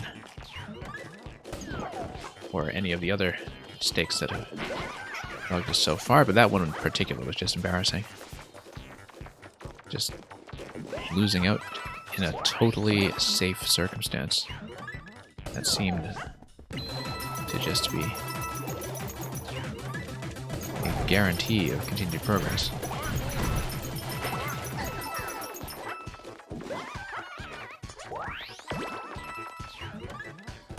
Okay, back in we go. And yeah, we're going to get mobbed over here.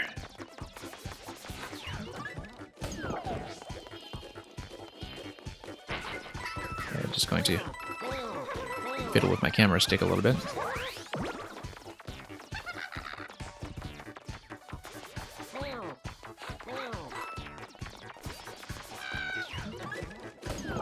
Okay, this time when we get to level 10, let's actually pick up my companion.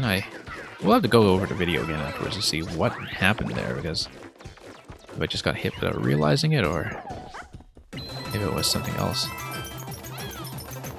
Anyway, he is going to follow. As part of the brigade.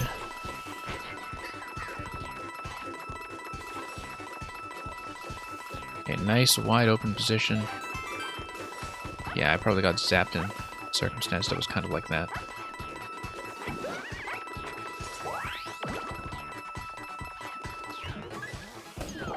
Yeah, really important to create space.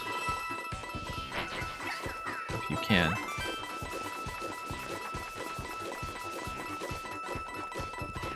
Because often the issue here is if you are chasing down a mole and you're locked into a tight corridor where you have very little opportunity to be fixing your position or getting yourself out of trouble by having enough wiggle room to move away without ever going backwards. Oh, very nice friendly fire from the Magikoopas. I do appreciate that. Some of that mutual zapping. I've hardly seen that this game.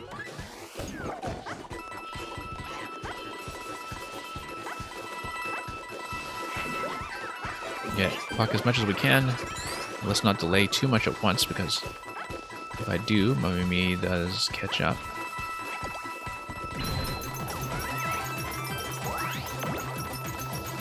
Okay, good. Alright, next part of the escort. Let's get up to the 3-toad part of the level. Good, nice early pump on that.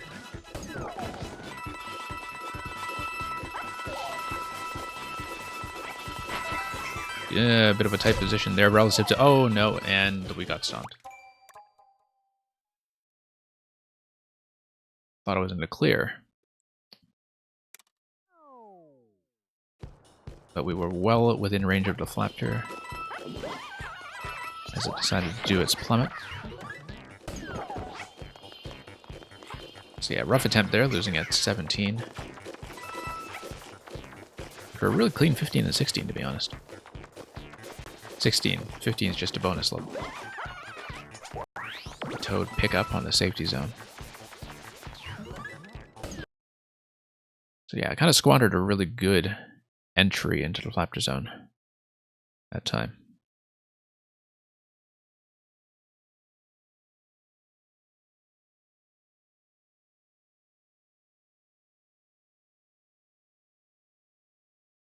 Okay. Everything fine here. Let's move on.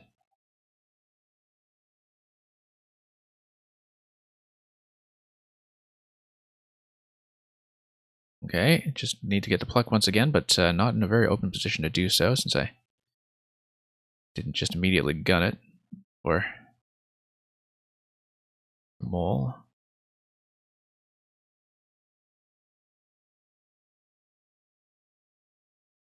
Yeah, camera position is feeling like a bit of a low angle sometimes and not adjusting very well.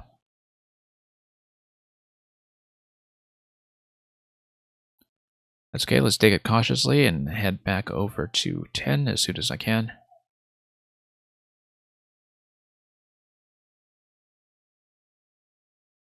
And we're getting there.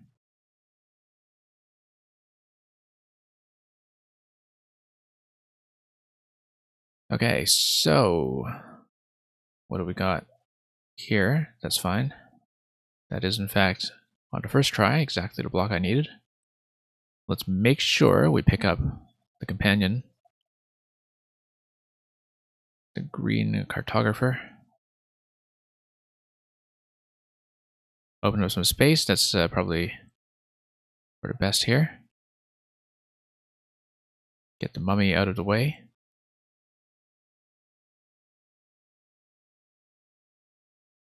And do a quick loop around here. Alright, 13 and 14 have to watch the crossfire. And by watching the crossfire, I mean we should not just dive in immediately. Yeah, doing a bit of a loop on the side like that actually is very well timed. In terms of positioning, no, he got zapped. 14 once again. And I just warned myself about the crossfire as well. I really do need to head along the outside, I think, in those levels instead of going straight for the mole, because otherwise we just get into trouble far too early. So.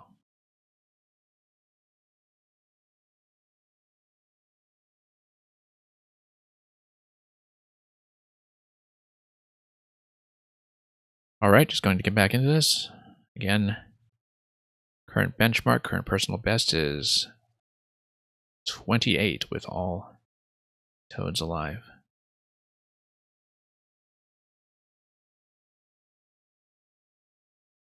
And we'll just have to see what we can do. Can't believe it's the month of June already. Came very quickly considering the sort of subjective time dilation of the months of the pandemic. Year of the pandemic, I should say.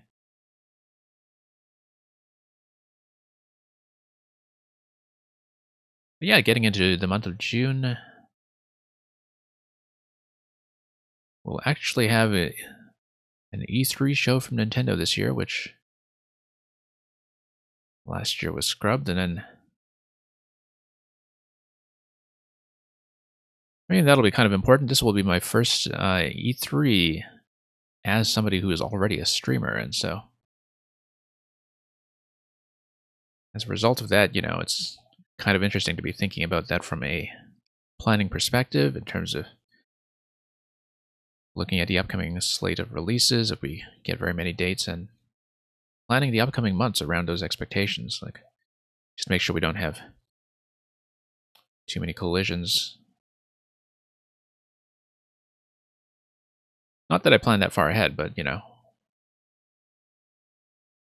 it's usually just a mix of Mario Maker plus, like, maybe one other game a month, and plus Scrabble recently. But yeah, Mario Maker, Scrabble, plus usually just a monthly rotation, and of course, the sort of late May, early June thing has been this endgame content in Captain Toad. Got some ideas for what to do next, of course, and okay, level 13, let's watch out. Nearly got caught in a crossfire there. Same with the 14 here, let's be careful. Let's not dive right in just to get too many plucks at once. Very near thing there, doing the double pluck that's run into potential trouble with Mummy Me chasing up the rear.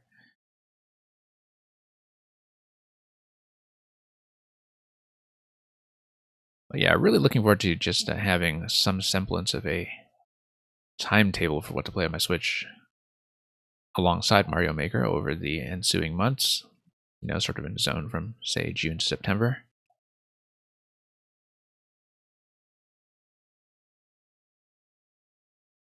Because we definitely have some interesting plans that are going to be juggled. Not sure we'll hear much in the way of big new releases for that period, of course, since the first party slate is already kind of set with Mario Golf and Skyward Sword coming in, but that might not be my streaming agenda. I lost everybody. That's the first time I'd made that specific mistake this stream. I made it last stream when I was trying this for the first time, where the lead toad runs directly into somebody, and the other toads, because I'm still trying to clip through expecting invincibility frames, everybody just dies. Like, they all run into the same guy, and the whole thing just collapses all at once.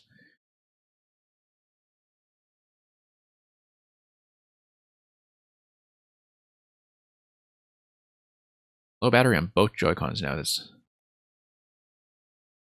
really going to act as my death timer here. And the thing is, you would imagine this to kind of deplete the Joy-Cons faster than usual, just because there is constant motion and constant input, and it's not like you're ever letting up on them. You're holding down the sticks and buttons pretty much continuously over the period of several hours at this point. Serves me right for not really checking the charge beforehand, I guess.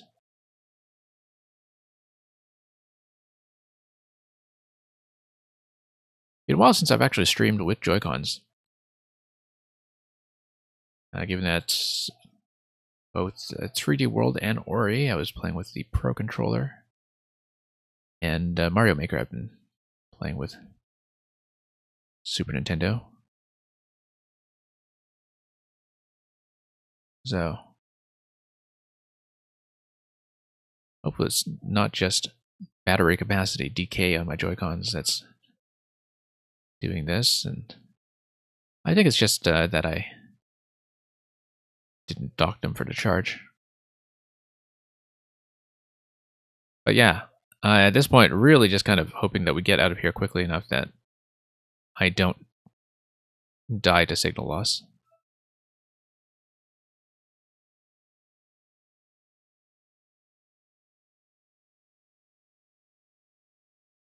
Well, that's going to depend on how some of these attempts go. It seems like it's been a while since we had our really solid level 28 attempt earlier in the stream. Getting a lot of battery warnings now.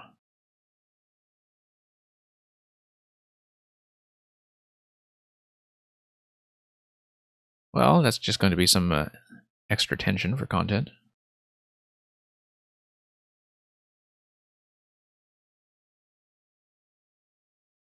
Okay, let's not get caught in the crossfire.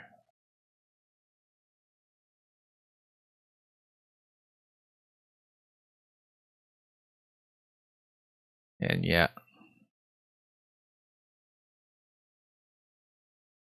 One pluck at a time is just going to do fine. We'll grab this. And, nope.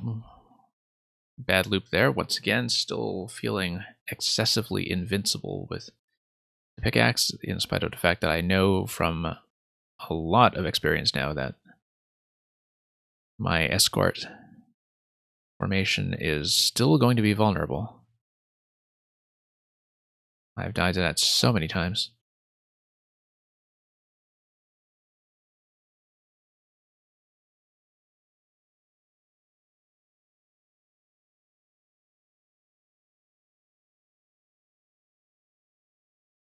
Well, we're so close to getting this done.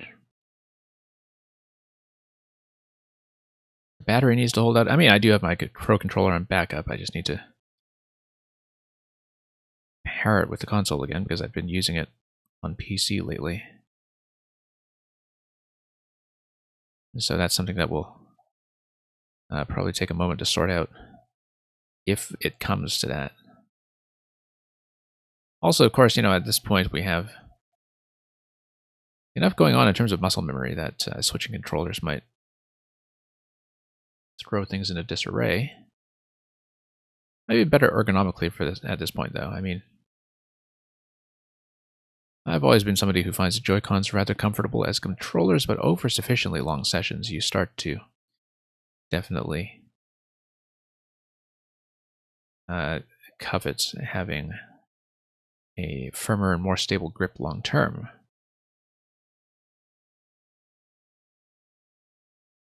Especially with a game like this one, which is just constant input.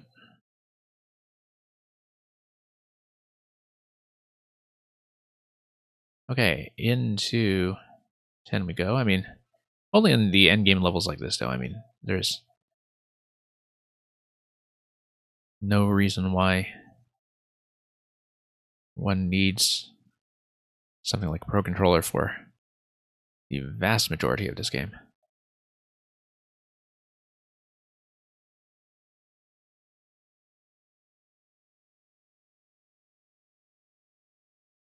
Alright, let's focus here. Really been slipping lately. Haven't actually seen the later content in quite some time.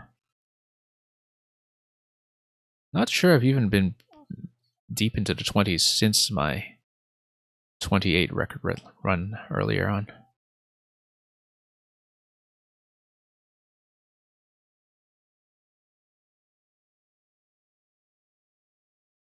Okay.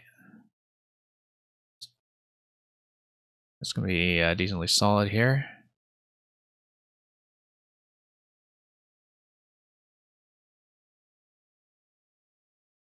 Okay, too close. Far too close. That did not feel comfortable.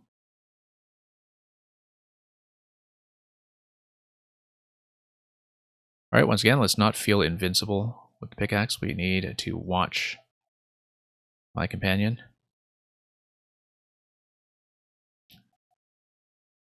Yeah, Sleepy Yellow Toad is going to be awake for once. Feeling very much alive. We'll see if that actually remains the case. I mean, it's going to be my responsibility to keep it that way.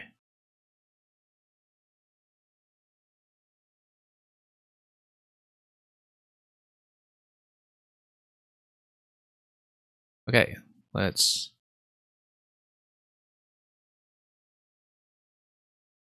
make sure we don't get stomped by the Flapder drop. That was a very near thing if you look at this current animation frame. It was preparing to step on us.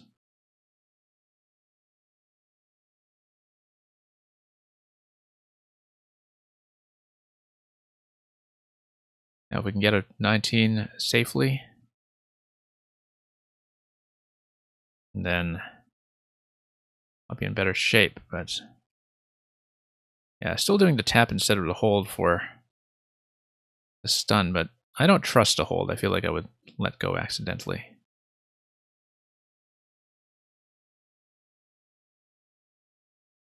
Need to just run around a bit to recenter my cursor. Just to get into a position of safety to be doing this stuff like that. Oh, excellent. I actually managed to draw the warp block on the first try. That was extremely convenient. Okay, stomp everything we can. Get out of here. And reposition like that. Okay, got out of 21 fairly quickly. Now let's slow things down a bit. No need to dash everywhere just yet until we get into a decent position to run in there and grab that while the opportunity presents itself. That's so close. That's going to be so close. Okay. That corner has killed me on 22 a few times, and whoa, that arc has also nearly killed me a few times. Let's get over here and not die to mummy me as we make that diagonal. That was a very risky angle, much too sharp. Alright, let's take the outside position once again. And strategize here as we watch the mole pattern and just watch it very carefully until there is an opportunity to strike that will be safe. Seems like we should go here. Nope. Going to miss that. Let's not change it up too much. Okay, go. Nope, miss. Yeah, we just need to be prepared to get out safely as soon as things look like they're going badly. Very narrow escapes there, but that's going to be it for the Peepa segment. Okay, excellent. Very convenient location there for number 25. Much better than usual, actually, for the bullet segment here. Yeah, very good safety points here for 26 as well. Personal record, once again, is 28. We are almost there. This is no time to be complacent. We've now matched the personal best. Where's my cursor? Okay. Reposition the cursor. Okay. Yeah, for a moment I just lost my pointer, and that was partly from not having used a pointer in a while, but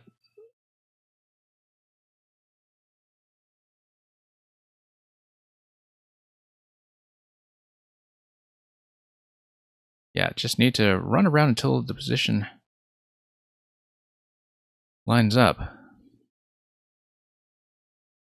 Is it going to line up now? No, it's going to go backwards.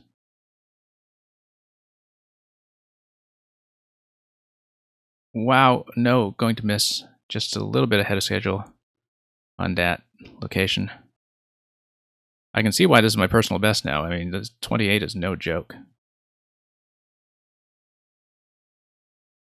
I mean, the first time I was here with 3, I got out of here with 3 just fine, but with 4 in tow, you can really feel the narrowness of the corridors. And okay, let's collect ourselves here. I'm only going at walking speed here too. I think dashing speed might be necessary in order to catch this. Got it. So now let's not die to that guy who is right on my tail. New record, 29.